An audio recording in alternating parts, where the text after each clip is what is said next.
ಓಂ ಶಂಕರಂ ಶಂಕರಾಚಾರ್ಯಂ ಕೇಶವಂ ಬಾದರಾಯಣಂ ಸೂತ್ರಭಾಷ್ಯಕೃತೌ ವಂದೇ ಭಗವಂತೌ ಪುನಃ ಪುನಃ. ಈಶ್ವರೋ ಗುರುರಾತ್ಮೇತಿ ಮೂರ್ತಿಭೇದ ವಿಭಾಗಿನೇ ವ್ಯೋಮವದ್ವ್ಯಾಪ್ತದೇಹಾಯ ದಕ್ಷಿಣಾಮೂರ್ತಯೇ ನಮೋ ನಮಃ.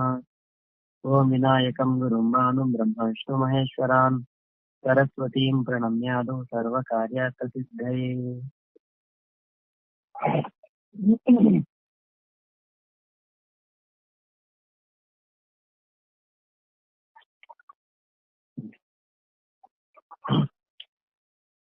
ಭಜ ಗೋವಿಂದಂ ಭಜ ಗೋವಿಂದಂ ಗೋವಿಂದಂ ಭಜ ಮೂಢಮತೆ ಸಂಪ್ರಾಪ್ತೆ ಸನ್ನಿಹಿತೆ ಕಾಲೇ ನಹಿ ನಹಿ ರಕ್ಷತಿ ದುಃಖಂ ಕರಣೆ.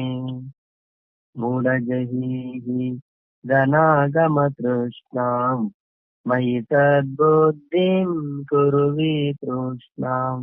ಯಲ್ಲಭತೆ ನಿಜ ಕರ್ಮೋಪಾತ್ತಂ ನಿತ್ಯಂ ತೇನ ವಿನೋದಯ ಚೇತ್ತಂ. ಭಜ ಗೋವಿಂದಂ ಭಜ ಗೋವಿಂದಂ ಗೋವಿಂದಂ ಭಜ ಮೂಢಮತೆ ಸಂಪ್ರಾಪ್ತೆ ಸನ್ನಿಹಿತೆ ಕಾಲೇ ನಹಿ ನಹಿ ರಕ್ಷತಿ ದುಃಖಂ ಕರಣೆ.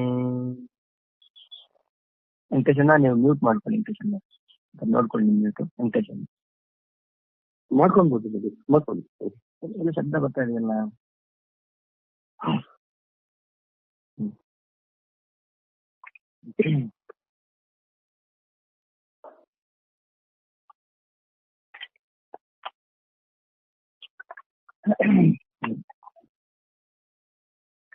ಅಂಗಂ ಗಲಿತಂ ಫಲಿತಂ ಮುಂದಂ ದಶನ ವಿಹೀನಂ ಜಾತಂ ತುಂಡಂ.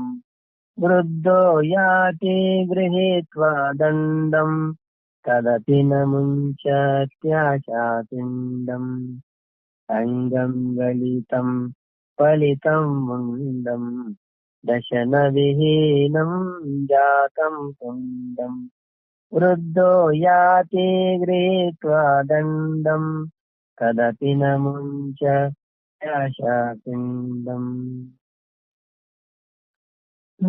ಇದ್ರ ಬಗ್ಗೆ ವಿಚಾರ ಮಾಡ್ತಾ ಇದ್ವಿ.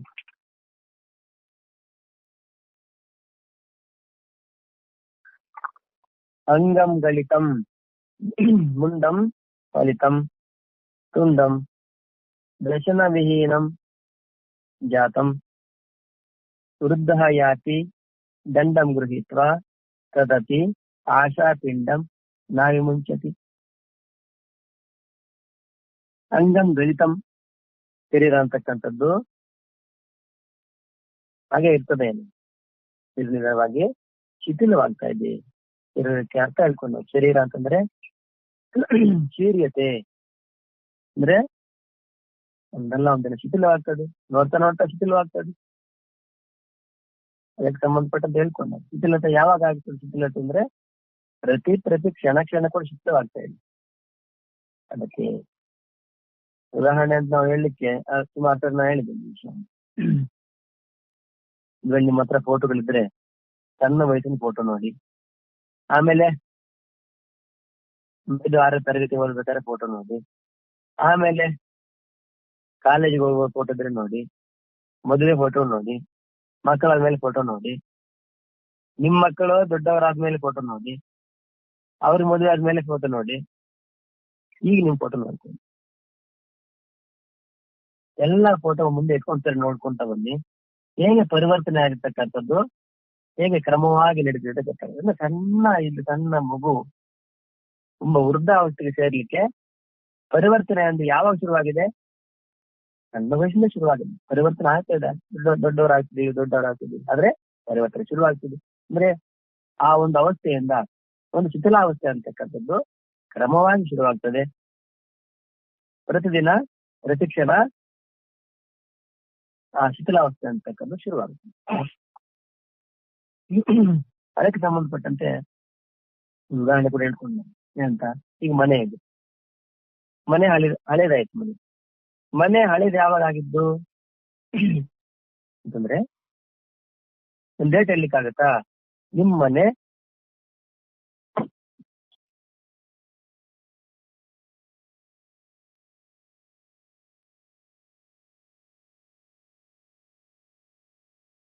ಮನೆ ಹಳೇದಾಯ್ತಲ್ಲ, ಅದು ಯಾವಾಗಂತು ಒಂದ್ ಡೇಟ್ ಹೇಳ್ತೀರಾ? ಡೇಟ್ ಹೇಳಿಕ್ಕಾರಲ್ಲ. ಯಾವತ್ ನಾವು ಗೃಹ ಪ್ರವೇಶ ಮಾಡಿದ್ವಲ್ಲ ಆವತ್ತಿಂದ ಶುರುವಾಯ್ತು ಹಳೇದಾಗ್ಲಿಕ್ಕೆ. ಆದ್ರೆ ಕಾಣಿಸಲ್ಲ. ನಾವೆಲ್ಲ ಕಾಲಕ್ಕೆ ಪೇಂಟ್ ಮಾಡ್ತೀವಿ, ಕಾಲಕ್ಕೆ ಏನಾದ್ರು ಸ್ವಲ್ಪ ಕ್ರ್ಯಾಕ್ ಬಂದಿರೋದಕ್ಕೆಲ್ಲ ಅದನ್ನು ಪೂರ್ತಿ ಮಾಡಿ ಅದನ್ನ ಹಾಗೆ ಮೇಂಟೈನ್ ಮಾಡ್ತೀವಿ. ಅದೆಷ್ಟೇ ಮೇಂಟೈನ್ ಮಾಡ್ಲಿ ಅದು ಇದು ಆಗ್ತಾನೆ ಇರ್ತದೆ. ಅದಕ್ಕೆ ಸಂಬಂಧಪಟ್ಟಂತೆ ಹೇಳ್ಕೊಂಡು ಸಂಯೋಗ ಅಂತಕ್ಕಂಥದ್ದು, ಸಂಯೋಗ ಪ್ರಕ್ರಿಯೆ ಅನ್ನೋದು ನಿತ್ಯವಲ್ಲ. ಇದು ನ್ಯಾಯಶಾಸ್ತ್ರದಲ್ಲಿ ಬರ್ತದೆ. ಪ್ರಪಂಚದ ಯಾವುದೇ ಸಂಯೋಗ ಸಂಬಂಧ ಅಂತಕ್ಕಂಥದ್ದು ನಿತ್ಯ. ಹಾಗಾಗಿ ಅದು ಒಂದ್ಸರಿ ಸಂಯೋಗ ಆಯ್ತು ಅಂದ್ರೆ ವಿಯೋಗ ಆಗ್ಲೇಬೇಕು. ಅದು ಪ್ರಕೃತಿ ಧರ್ಮ. ಹಾಗೇನೆ ಮನೆ ಕೂಡ ಸಂಯೋಗ. ಇಟ್ಟಿಗೆ, ಸಿಮೆಂಟು, ಬಾಗಿಲು, ಕಿಟಕಿ, ಐರನ್ನು ಇವೆಲ್ಲದರ ಸಂಯೋಗ ಅಂದ್ರೆ ಕೂಡುವಿಕೆ. ಮನೆ ನಿರ್ಮಾಣ ಸಂಯೋಗ ಆಯ್ತಾ, ವಿಯೋಗ ಆಗ್ಬೇಕು. ಪ್ರಕೃತಿ ಧರ್ಮ ಮತ್ತೆ ವಿಯೋಗ ಆಗ್ಬೇಕು. ಅದೇ ರೀತಿ ನಮ್ಮ ಸಂಬಂಧಗಳು ಕೂಡ ಹೇಳ್ಕೊಳ್ಳ ಬೇಕಾದ್ರೆ ಒಬ್ರೆ, ಆಮೇಲೆ ಅಣ್ಣ ತಮ್ಮಂದಿರು, ರೈತರು, ಆಮೇಲೆ ಮದುವೆ, ಆಮೇಲೆ ಮಕ್ಕಳು, ಮೊಮ್ಮಕ್ಕಳು, ಇನ್ಯಾರ್ಯಾರು. ಒಂದ್ ಕಡೆ ಸಂಬಂಧ ಸಂಯೋಗ ಆಗ್ತಾ ಹೋಗ್ತದೆ, ಒಂದ್ ಕಡೆ ವಿಯೋಗ ಕೂಡ ಆಗ್ತಾ ಹೋಗ್ತದೆ. ನೋಡ್ತಾ ತಂದೆ ತಾಯಿಗಳು ಸೇರೋಗ್ತಾರೆ, ನೋಡ್ತಾ ಅಣ್ಣ ತಮ್ಮಂದಿರು ಹೋಗ್ಬಿಡ್ತಾರೆ, ನೋಡ್ತಾ ಸ್ನೇಹಿತರು ಹೋಗ್ಬಿಡ್ತಾರೆ. ಯಾಕಂದ್ರೆ ನೀವು ನೋಡ್ಕೊಳ್ಳಿ, ನಾವೆಲ್ಲ 8ನೇ ತರಗತಿ 10ನೇ ತರಗತಿಗೆ ಓದಿರ್ಬೇಕಾದ್ರೆ ಅವೆಲ್ಲ ಜ್ಞಾಪಕ ಇರ್ತದೆ. 1-2 ಅಂದ್ರೆ ಸರಿಯಾಗಿ ಜ್ಞಾಪಕ ಇರಲ್ಲ. ನೀವು 8-10ನೇ ತರಗತಿಯಲ್ಲಿ ಓದಿರ್ಬೇಕಾದ್ರೆ ನಿಮ್ ಜೊತೆಲಿ ಯಾರಾದ್ರು ಅವರೆಲ್ಲ ಈಗ ಇದಾರ ನೋಡ್ಕೊಳ್ಳಿ. ಅವರಲ್ಲಿ ಸುಮಾರು ಜನ ಇರೋದೇ ಇಲ್ಲ. ನಾನ್ ನೋಡಿದ್ದ ವಿಷಯ, ನಮ್ ಜೊತೆಲಿ ಹುಡುಗರೆಲ್ಲ ಅವ್ರಿಗೆ ಉದ್ಯೋಗ ಬಂತು, ಬೆಂಗಳೂರು ಸೇರಿದ್ರು, ಮದುವೆ ಆಯ್ತು, ಮಕ್ಕಳಾಯ್ತು, ಮತ್ತೆ ಅವ್ರು ಹೋಗಿದ್ದು ಕೂಡ ಆಗೋಯ್ತು. ನಮ್ ಜೊತೆಲಿ ಹೋಗಿಸ್ಕೊಂಡು ಇಲ್ಲೇ 4 ಗೊತ್ತಿದ್ದಂಗೆ 4-5 ಜನ ನೋಡಿ, ಜೀವನನೇ ಪೂರ್ತಿ ಆಗೋಯ್ತು ಅವ್ರು. ಆದ್ರೂ ನಾವಿನ್ನು ಬದುಕೇ ಇದ್ವಿ ಮಿತ್ರ. ಅವರು ಸ್ಕೂಲ್ ಬಂದಿದ್ದಾಯ್ತು, ಎಲ್ಲ ಓದಿದ್ದಾಯ್ತು, ಉದ್ಯೋಗ ಬಂತು, ಬೆಂಗಳೂರು ಸೇರಿದ್ದಾಯ್ತು, ಮದುವೆ ಆಯ್ತು, ಮಕ್ಕಳಾಯ್ತು, ಎಲ್ಲ ಆಯ್ತು. ಆಮೇಲೆ ಇಲ್ಲಿಂದ ಜೈ ಶ್ರೀರಾಮ್ ಹೋಗಿದ್ದು ಕೂಡ ಆಗೋಯ್ತು. ಪರಿವರ್ತನೆ ಅಂತಂದ್ರೆ ಯಾಕೆಂದ್ರೆ ಸಂಯೋಗ ಸಂಬಂಧಗಳು ಯಾವತ್ತು ಕೂಡ ನಿತ್ಯ ಅಲ್ಲ. ಅಂತ ಸಂಯೋಗ ಆಯ್ತು ಅಂದ್ರೆ ಆ ಸಂಬಂಧ ಇವತ್ತಲ್ಲ ನಾಳೆ ವಿಯೋಗ ಆಗ್ತದೆ, ಆಗ್ಬೇಕು. ಅದು ಪ್ರಕೃತಿ ನಿಯಮ. ನಾವು ಒಪ್ಪದೇ ಇದ್ರು ಕೂಡ ಅದು ಸಂಭವಿಸ್ತದೆ. ಬಲೇಹಿ ನಾವು ಎಷ್ಟೇ ಬುದ್ಧಿವಂತರಾಗಿರ್ಬೋದು, ಬಲವಂತರಾಗಿರ್ಬೋದು, ಏನೇ ಆಗಿರ್ಬೋದು, ಪ್ರಕೃತಿಗೆ ಸಂಬಂಧ ನಿಯಮಗಳು ಪಟ್ಟ ಸಂಬಂಧಗಳನ್ನ ಅದನ್ನ ಯಾರು ಬದಲಾವಣೆ ಮಾಡಲಿಕ್ಕೆ ಬರಲ್ಲ. ಅದನ್ನ ಹಾಗಾಗಿ ಮನೆ ಯಾವಾಗ ಆಗುತ್ತಪ್ಪ ಅಂದ್ರೆ ಗೃಹ ಪ್ರವೇಶ ಮಾಡಿದಾಗಿಂದ ಪ್ರತಿ ಕ್ಷಣ ಆಗ್ತಾನೆ ಇದೆ. ನಮ್ಗೆ ಗೊತ್ತಾಗಲ್ಲ. ಕೊನೆಗ ಇಲ್ಲಪ್ಪ, ಇದು ಸುಮಾರು ವರ್ಷ ಕಟ್ಟಿದ್ದು, ನಮ್ ತಾತ ಕಟ್ಟಿದ್ದ, ಈಗ ವಯಸ್ಸಾಯ್ತು. ವಯಸ್ಸೇನು 50 ಆಯ್ತಾ? ಇಲ್ಲ, ಗೃಹ ಪ್ರವೇಶ ಆದಾಗಿಂದ ಶುರು ಆಗ್ಬಿಟ್ಟಿದೆ ವಯಸ್ಸಾಗ್ಲಿಕ್ಕೆ. ಅದೇ ರೀತಿ ಮುದುಕ ಯಾವಾಗ ನೀವು ಡೇಟ್ ಹೇಳ್ತೀರಾ? ಸ್ವಾಮಿ ನೀವು ಮುದುಕ ಆಗಿದ್ದೆ ಯಾವಾಗ? ಡೇಟ್ ಹೇಳ್ತೀರಾ? ಮುದುಕ ಯಾವತ್ತಾದ್ರೂ ನೀವು? ಪ್ರತಿ ಕ್ಷಣ ಮುದುಕ ಆಗ್ತಾ ಇದ್ರೆ ಅಂದ್ರೆ ಗೊತ್ತಾಗ್ತಾ ಇಲ್ಲ. ಡೇಟ್ ಹೇಳಿಕ್ ಬರಲ್ಲ. ಪ್ರತಿ ಕ್ಷಣ ಮುದುಕ ಆಗ್ತಾನೆ ಇದ್ದೇನೆ. ಹಾಗೆ ಇಲ್ಲಿ ವೃದ್ಧಾಪ್ಯ ಅಂತಕ್ಕಂಥದ್ದು ಪ್ರತಿ ಕ್ಷಣ ಬರ್ತಾ ಇದೆ. ಅದೇ ರೀತಿ ಮರಣ ಯಾವಾಗ ಬರುತ್ತೆ? ಪ್ರಶ್ನೆ. ಮರಣ ಅಂತಕ್ಕ ಪ್ರತಿ ಕ್ಷಣ ಬರ್ತಾ ಇದೆ. ಕೌಂಟ್ ಈಗ ನೋಡಿ, ನೀವು ಸೆಟಲೈಟ್ ಮೇಲೆ ತರಿಸ್ಬೇಕಾದ್ರೆ 0 ಮೊದ್ಲು ಹೇಳ್ತಾರೆ 1 ಅಲ್ಲ 10 9 8 7 6 5 4 3 2 1 0. ಇಲ್ಲಿಂದ ಮೇಲೆ ಆರ್ತದೆ ಚಂದ್ರಯಾನ್ 3, ಚಂದ್ರಯಾನ್ 3 ಇಲ್ಲಿಂದ ಆಕಾಶ ಚಂದ್ರನ ಹತ್ರ ಹೋಗ್ಲಿಕ್ಕೆ ಆರ್ತದೆ ಮೇಲೆ ಕೌಂಟು. ಹಾಗೆ ಮರಣ ಯಾವಾಗ ಬರ್ತದೆ? ಪ್ರತಿ ಕ್ಷಣ ಕ್ಷಣ. ಅದಕ್ಕೆ ಕೊಂಡವನು ಚಿರು ಆಗ್ಬಿಟ್ಟಿದೆ ನಮ್ಗೆ ಇಷ್ಟ ಇರ್ಬೋದು, ಇಲ್ಲೇ ಇರ್ಬೋದು, ಹೌದಲ್ವೇ? ಹಾಗೆ ಅಯ್ಯೋ ನಾವೆಲ್ಲ ಆತ್ಮಜ್ಞಾನಿಗಳು ಸ್ವಾಮಿ, ಅದನ್ನ ನಮ್ಗೆ ಯಾಕೆ ಹೇಳ್ತೀರಿ ನೀವು? ಆತ್ಮಜ್ಞಾನಿ ಆತ್ಮನಿಗೆ ಸಂಬಂಧಪಟ್ಟ ಇಲ್ಲ. ಇದು ಕೌಂಟ್ ಡೌನ್ ಶುರುವಾಗಿದೆ ಯಾರಿಗೆ? ಹಿರಿಯರಿಗೆ, ಹೌದಲ್ವೇ? ಇದು ಸಾಮಾನ್ಯವಾಗಿ ನಾವು ಹೇಳ್ಕೊಂಡ್ವಿ, ಶಂಕರಾಚಾರ್ಯರು ವೃದ್ಧರ ಬ್ರಾಹ್ಮಣನ್ನ ಜಾಗೃತಗೊಳಿಸಲಿಕ್ಕಾಗಿ ಈ ಮಾತನ್ನು ಹೇಳ್ತಾ ಇದ್ದಾರೆ. ಯಾವ ವಿಷಯದ ಬಗ್ಗೆ ನಾವು ವಿಚಾರ ಮಾಡ್ತೀವಿ ಅದೇ ವಿಷಯದ ಬಗ್ಗೆ ವಿಚಾರ ಮಾಡ್ಬೇಕು. ಇಲ್ಲಿ ಇನ್ನೊಂದು ವಿಷಯ ತಗೊಂಡ್ಬರ್ಬಾರ್ದು, ಅಲ್ಲಿ ಈ ವಿಷಯ ತಗೊಂಡೋಗ್ಬಾರ್ದು. ಆತ್ಮನ ವಿಷಯ ಹೇಳ್ಕೊಂಡಾಗ ವೃದ್ಧಾಪ್ಯ, ರೋಗ ರುಜಿನ ಅಲ್ಲಿ ಬರೋದು. ಇಲ್ಲಿ ಶರೀರದ ವಿಷಯ ಅಂದ್ರೆ ವಯಸ್ಸಾಗಿರತಕ್ಕಂಥ ಒಬ್ಬ ವ್ಯಕ್ತಿಯನ್ನ ಜಾಗ್ರತೆ ಮಾಡ್ತಿದ್ದಾನೆ. ಗೋವಿಂದ ಭಜೆ ಮೂಢಮತೆ ಸಂಪ್ರಾತೆ ಸನ್ನಿಹಿತ ಕಾಲೆ. ನಿಗೇನ್ 97 ವರ್ಷ ಆಗಿದೆ, ಇನ್ನೇನು ಯಾವಾಗ ಬರುತ್ತೆ ಮರಣ ಗೊತ್ತಿಲ್ಲ. ಆವಾಗ ನೀನ್ ದುಃಖಕರಣೆ ಇರ್ತಿದ್ರು. ಈಗ ಕಾಪಾಡು ದುಃಖಕರಣೆ ಅಲ್ಲ, ಏನ್ ಕಾಪಾಡುತ್ತೆ? ಗೋವಿಂದಂ ಭಜೆ ಮೂಢಮತೆ. ಯಾಕೆ? ಸನ್ನಿಹಿತೆ ಕಾಲೆ ಸಂಪ್ರಾಪ್ತೆ, ಹೋಗೋ ಕಾಲ ಹತ್ರ ಬಂದಿದೆ. ದುಃಖಕರಣೆ ನಹಿ ರಕ್ಷಣೆ ರಕ್ಷತಿ. ದುಃಖಕರಣೆ ಕಾಪಾಡುತ್ತೆ ಅದನ್ನೆಲ್ಲ. ಮತ್ತೆ ಯಾರು ಗೋವಿಂದಂ ಭಜೆ ಮೂಢಮತೆ ಅದನ್ನೇ ಹೇಳಿದ್ರು. ಅದೇ ರೀತಿಯಲ್ಲಿ ಅಂಗಂ ಗಲಿತಂ ಅಂದ್ರೆ ಶರೀರ ಎಲ್ಲ ಕೂಡ ಶಿಥಿಲವಾಗಿದೆ, ತಲೆ ಎಲ್ಲ ಕೂಡ ಬೆಳ್ಳಗಾಗಿದೆ. ಇನ್ನು ಕೆಲವರಿಗೆ ಕೂದಲೆಲ್ಲ ಉದುರೋಗ್ತವೆ. ದರ್ಶನ ವಿಹೀನಂ ಅಂದ್ರೆ ಬಾಯಲ್ಲಿ ಹಲ್ಲುಗಳು ಒಂದೊಂದೇ ಬೀಳ್ಲಿಕ್ಕೆ ಶುರುವಾಯಿತು. ದರ್ಶನ ವಿಹೀನಂ ಜಾತಂ ವೃದ್ಧ ಯಾತಿ ದಂಡಂ. ಮೊದ್ಲೆಲ್ಲ ಒಬ್ಬನೇ ಹಾಗೆ ಚಕ ನಿಂತ್ಕೊಂಡು ಹೋಗ್ಬಿಡ್ತಿದ್ರು. ಈಗ ಅಯ್ಯೋ ಆಗಲ್ಲಪ್ಪೋ, ಒಂದು ಕೋಲಿಲ್ಲ ಅಂತಂದ್ರೆ ಕೈಯಲ್ಲಿ ನನಗೆ ಆಗಲ್ಲ. ಈಗ 3ನೇ ಕಾಲ ಬರ್ತದೆ. 3ನೇ ಕಾಲ ಅಂದ್ರೆ ಕೋಲ್ ಕೈ ಮೇಲೆ ಒಂದು ಕೋಲ್ ಕೈಲಿ ಇಟ್ಕೊಂಡು ಹೋಗ್ತಾರೆ. ದಂಡಂ ಗೃಹೀತ್ವ ತದಪಿ ಆಶಾ ಪಿಂಡಂ ನಾಮುಚ್ಯತಿ. ಇಷ್ಟೆಲ್ಲ ಆದ್ರೂ ಕೂಡ ಆಶಾಪಾಶ ಅಂತಕ್ಕಂಥದ್ದು ಮನುಷ್ಯನ ಬಿಡೋದೇ ಇಲ್ಲ. ಇದು ಯಾವಾಗ ಶುರುವಾಗುತ್ತೆ ಗೊತ್ತೇ? ಸಣ್ಣ ವಯಸ್ಸಿಂದ ಶುರುವಾಗುತ್ತೆ. ಹೇಳ್ತಾರೆ ಹಿಂಗ ಅಂತ ಹೇಳ್ತಾರೆ. ಮಕ್ಕಳ ಹೇಳಿದಾಗ ಹಿಂಗ ತೆಲುಗಲ್ಲಿ ಹೇಳ್ತಾರೆ, ಇನ್ನು ಅಂತ ಹಿಂಗ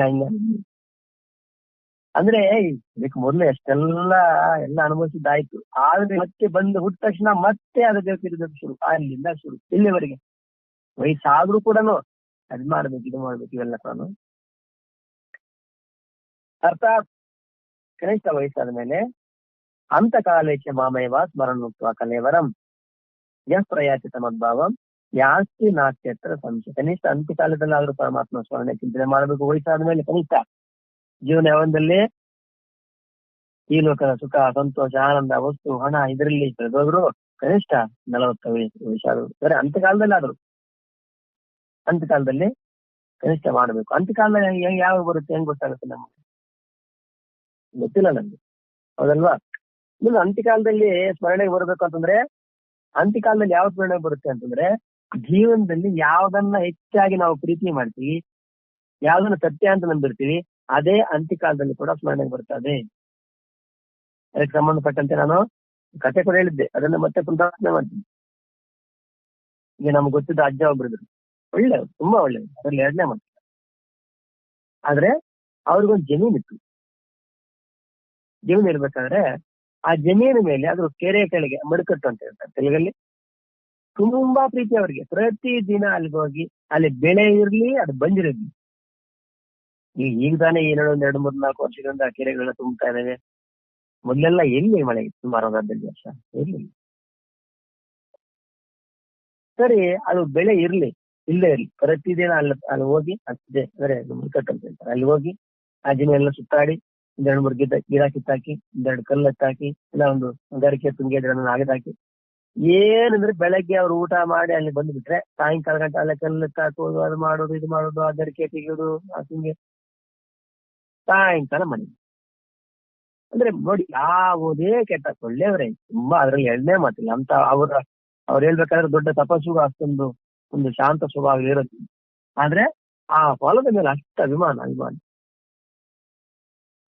ಸರಿ, ಹೀಗೆ ವಯಸ್ಸಾಗುತ್ತೆ ಮತ್ತೆ ಯಾವುದೇ ರೋಗ ಇಲ್ಲ. ಸುಮಾರು ಆಗಿತ್ತು ನನಗೆ ಗೊತ್ತಿದ್ದಂಗೆ ಒಂದು 95 ವರ್ಷ ವಯಸ್ಸಾಗಿರ್ತದೆ. ಯಾವುದೇ ರೋಗ ಇಲ್ಲ. ಸ್ವಲ್ಪ ಸ್ವಲ್ಪ ನೆಮ್ಮದಿಯಾಗಿ ಕಣ್ಣು ಮಂಕಾಯ್ತು, ಶರೀರ ಸ್ವಲ್ಪ ಕೃಷಿ ಆಗ್ತದೆ, ಶಕ್ತಿ ಹೀಗಾಗ್ತದೆ. ಆಗಲೂ ಕೂಡ ಅಲ್ಲಷ್ಟು ದೂರ ಹೋಗಿ ಕೂತ್ಕೊಳ್ಳೋದು, ಅಲ್ಲಿಂದ ಹೇಳಿ ಮತ್ತೆ ಅಷ್ಟು ದೂರ ಹೋಗುದು, ಹೆಂಗೋ ಹೊಟ್ಟೆಯಲ್ಲಿ ಹೊಲಕ್ಕೆ ಹೋಗಿ ಒಂದು ರೌಂಡ್ ಹಾಕಿ ಬರ್ಬೇಕು. ಹೀಗೆ ಮಾಡ್ತಿರ್ಬೇಕು. ಕೊನೆಯದಾಗಿ ಆಹಾರ ನೀರೆಲ್ಲ ಬಿಟ್ರು, ಸುಮ್ಮನಾಗ್ಬಿಟ್ರು. ಸರಿ, ಎಲ್ರಿಗೂ ಗೊತ್ತಾಯ್ತು ಇನ್ನೇನು, ಇಲ್ಲಿ ಯಾವುದೇ ರೋಗ ರುಜಿನ ಇಲ್ಲ.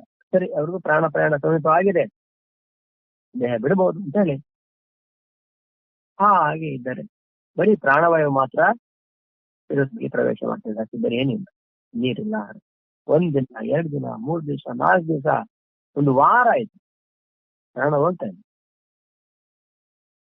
ಸರಿ, ಆ ಕಡೆ ಹಿರಿಯರೆಲ್ಲ ಇದ್ರು ನೋಡಿದ್ರು, ಏನಪ್ಪ ವಾರ ಆದ್ರೂ ಪ್ರಾಣ ಹೋಗ್ತಿಲ್ವಲ್ಲ, ಏನ್ ಮಾಡಿದ್ವಿ? ಸರಿ, ಯಾಕೆ ಹೋಗ್ತಾ ಇಲ್ಲ ನೋಡಿ, ಹಿರಿಯರುತ್ತೆ ನೋಡಪ್ಪ, ಏನಿಲ್ಲ, ಅಜ್ಜನಿಗೆ ಆ ಜಮೀನಿದೆ, ಅದ್ರ ಮೇಲೆ ತುಂಬಾ ಮಮಕಾರ. ಬಹುಶಃ ನನಗೆ ಗೊತ್ತಿದ್ದಂಗೆ ಆ ಜಮೀನಿನ ಮೇಲೆ ಮಮಕಾರದಿಂದಲೇ ಅವರು ಪ್ರಾಣ ಹೋಗ್ತಾ ಇಲ್ಲ ಅಂತ ಹೇಳಿ ಅದೇ ಹೊಲಕ್ಕೆ ಹೋಗಿ 4 ಕಡೆ ಮುಳ್ಳು ತಗೊಂಡು, ಅದೇ ಅವರದೇ ಹೊಲದಲ್ಲಿ, ಯಾವ ಹೊಲದ ಮೇಲೆ ಅಭಿಮಾನಿತಾರಲ್ಲಿ ಸ್ವಲ್ಪ ತಗೊಂಡು ಅದನ್ನ ನೀರಿನ ಕಳಿಸಿ ಅದನ್ನು ಶೋಧಿಸಿ 1-2 ಸ್ವಲ್ಪ ನೀರು ಬಾಯಲ್ಲಿ ಬಿಟ್ರು, ತಕ್ಷಣ ಪ್ರಾಣ ಹೋಯ್ತು. ನೋಡಿ ಏನು ಚಿತ್ರ ಅಂದ್ರೆ, ಇಷ್ಟು ವಯಸ್ಸಾದ್ರೂ ಕೂಡ ಮತ್ತೆ ಜಮೀನ್ ಬಗ್ಗೆ ಏನೋ ಮಾಡಿದ್ರು. ಅಂದ್ರೆ ಜಮೀನ್ ಅಂದ್ರೆ ಅದು ಕೆಟ್ಟದ ಮಾತಲ್ಲ, ಅಂದ್ರೆ ಬಂಧನ ಅಂತಕ್ಕಂಥದ್ದು. ಮನುಷ್ಯನಿಗೆ ಇಷ್ಟೆಲ್ಲ ವಯಸ್ಸಾದ್ರೂ ಕೂಡ ಏನೋ ಮತ್ತೆ ಆ ಮಮಕಾರ ಬಂಧನ ಅಂತಕ್ಕಂಥದ್ದು. ವಯಸ್ಸಾದ ಮೇಲೆ ಪರಮಾತ್ಮನ ಮೇಲೆ ಇರ್ಬೇಕು. ಹೇಳ್ತಾರೆ ಗೋವಿಂದಂ ಭಜ ಮೂಢ ಮತ್ತೆ ಸಂಪ್ರಾಪ್ತಿಯ ಸನ್ನಿಹಿತೆ ಕಾಲೇ ದುಃಖೃನ್ ಕರಣೆ ನಹಿ ನಹಿ ರಕ್ಷತಿ. ಹಾಗಾಗಿ ಅಂತ್ಯಕಾಲದಲ್ಲಿ ಒಂದ್ ವೇಳೆ ಸ್ಮರಣೆ ಬರ್ಬೇಕಂದ್ರೆ ಜೀವನವಿಡೀ ಯಾವುದ್ರ ಮೇಲೆ ಸತ್ಯ, ಅದೇ ನಿತ್ಯ, ಅದೇ ಸರ್ವಸ್ವ ಅಂತ ನಂಬಿರ್ತಾರಲ್ಲ, ಅದ್ರ ಮೇಲೆನೆ ಮನ್ಸು ನಿಲ್ಲುತ್ತಂತೆ. ಹಾಗಾಗಿ ತಾತನಿಗೆ ಎಲ್ಲಿ ನಿಂತಿತ್ತಂದ್ರೆ ಅದೇ ಜಮೀನೇ ಅವ್ರ ಮನಸ್ಸಲ್ಲಿ ನಿಂತಿರ್ಬೇಕು ಬಹುಶಃ. ಅದೇ ರೀತಿ ಕೊಡೋದು. ಕೆಲವೊಬ್ರು ಈ ಒಡವೆ ಅಂದ್ರೆ ತುಂಬಾ ಇಷ್ಟ, ಕೆಲವರಿಗೆ ಹಣ ಅಂದ್ರೆ ತುಂಬಾ ಇಷ್ಟ. ಅಂತವ್ರು ಕೂಡ ನಾನು ಒಡವೆ ತುಂಬಾ ಇಷ್ಟ ಆದಾಗ ವಯಸ್ಸಾಗಿರುತ್ತೆ, ಪ್ರಾಣ ಹೋಗಲ್ಲ. ಒಡವೆಗಳನ್ನ ನೀರ್ನಲ್ಲಿ ತೆಗೆದು ನೀರ್ ಬಾಯಿಲ್ ಬಿಡುತ್ತೆ, ಪ್ರಾಣ ಹೋಗುತ್ತೆ. ಅದೇ ರೀತಿ ಹಣದ ಬಗ್ಗೆ ಅಭಿಮಾನ ಇರ್ತಾರೆ, ಅವ್ರು ಕೂಡ ಅಷ್ಟೇನೆ. 2 ರೂಪಾಯಿ ಕಾಯಿನ್ ತಂದು ನೀರಾಕಿ ಸ್ವಲ್ಪ ಪೆನ್ಸಿಲ್ ಎಲ್ಲ ಹಾಕಿ ನೀರ್ ಬಿಟ್ರೆ, ಪುರದಲ್ಲೆಲ್ಲ ಈ ಬೆಳ್ಳಿ ಬಂಗಾರ ರೂಪಾಯಿಗಳು ಎಲ್ಲ ಇಟ್ಟಿರ್ತಾರೆ. ಈಗಿನ ತರ ಬ್ಯಾಂಕಿಗೆ ಎಲ್ಲೋ ಕೆಲವರು ಹೊಲದಲ್ಲಿ ಓದ್ತಿರ್ತಾರೆ, ಕೆಲವರೆಲ್ಲೋ ಮನೆಯಲ್ಲಿ ಗೋಡೆಯಲ್ಲಿ ಇಟ್ಟಿರ್ತಾರೆ. ಅಂದ್ರೆ ಸಂದರ್ಭ ಬಂತು ಅಂತ ಹೇಳ್ತೀನಿ. ಹಾಗೆ ಒಬ್ಬೊಬ್ಬರು ಒಂದೊಂದು ಆಸೆ ಅಂತಕ್ಕ ಮನುಷ್ಯರನ್ನ ಬಂಧಿಸ್ತಾರೆ. ಅಂದ್ರೆ ಇಲ್ಲಿ ಇದ್ರ ಅರ್ಥ ಏನು? ಹಂಗಾರೆ ಯಾವ್ದು ಮಮಕಾರ ಇಡಬಾರ್ದು ಅಂತ ಅರ್ಥ ಅಲ್ಲ. ಎಲ್ಲರೂ ಏನು ಮಮಕಾರ ಇಟ್ಟರು ಜ್ಞಾಪಕ ಇರ್ಬೇಕು. ಇದೇ ಪಾರಮಾರ್ಥಿಕ ಸತ್ತ ಅನ್ನೋದನ್ನ ಸತ್ತನ್ನ 3 ರೀತಿಯಾಗಿ ವಿಭಾಗ ಮಾಡಿ ನೋಡಿದ್ವಿ ನಾವು. ಒಂದು ಪ್ರಾತಿಭಾಸಿಕ, ವ್ಯಾವಹಾರಿಕ, ಪಾರಮಾರ್ಥಿಕ ಸತ್ತ ಅಂತೇಳಿ 3 ರೀತಿಯಾಗಿರುತ್ತೆ ಸತ್ತಗಳ ಬಗ್ಗೆ ನಾವು ಮಾತಾಡಿದ್ವಿ. ಇದು ವ್ಯವಹಾರಕ್ಕೆ ಸೀಮಿತ, ಪರಮಾರ್ಥಕ್ಕೆ ಸಂಬಂಧಪಟ್ಟ ಸತ್ತ ಅಲ್ಲ. ಅಂದ್ರೆ ಪರಮಾರ್ಥಕ್ಕಾಗಿ ಅಥವಾ ಪರಲೋಕ ಅಥವಾ ಮೋಕ್ಷಕ್ಕಾಗಿ ಸಂಬಂಧಪಟ್ಟಂತೆ ಇದು ಅಲ್ಲೇನ್ ಕೆಲ್ಸಕ್ಕೆ ಬರಲ್ಲ. ವ್ಯಾವಹಾರಿಕವಾಗಿ ಕೆಲಸ ಇಲ್ಲ ಅಂತಲ್ಲ. ಜೀವನದಲ್ಲಿ ಸುಖವಾಗಿ ಜೀವನ ಮಾಡ್ಲಿಕ್ಕೆ, ಇನ್ನೊಬ್ಬರ ಕಡೆಗೆ ಕೈ ಚಾಚಿದರ ಜೀವನ ಮಾಡ್ಲಿಕ್ಕೆ ಅವೆಲ್ಲ ಅವಶ್ಯಕತೆ ಬರ್ಬೋದು, ಇಲ್ಲ ಅಂತ. ಆದ್ರೆ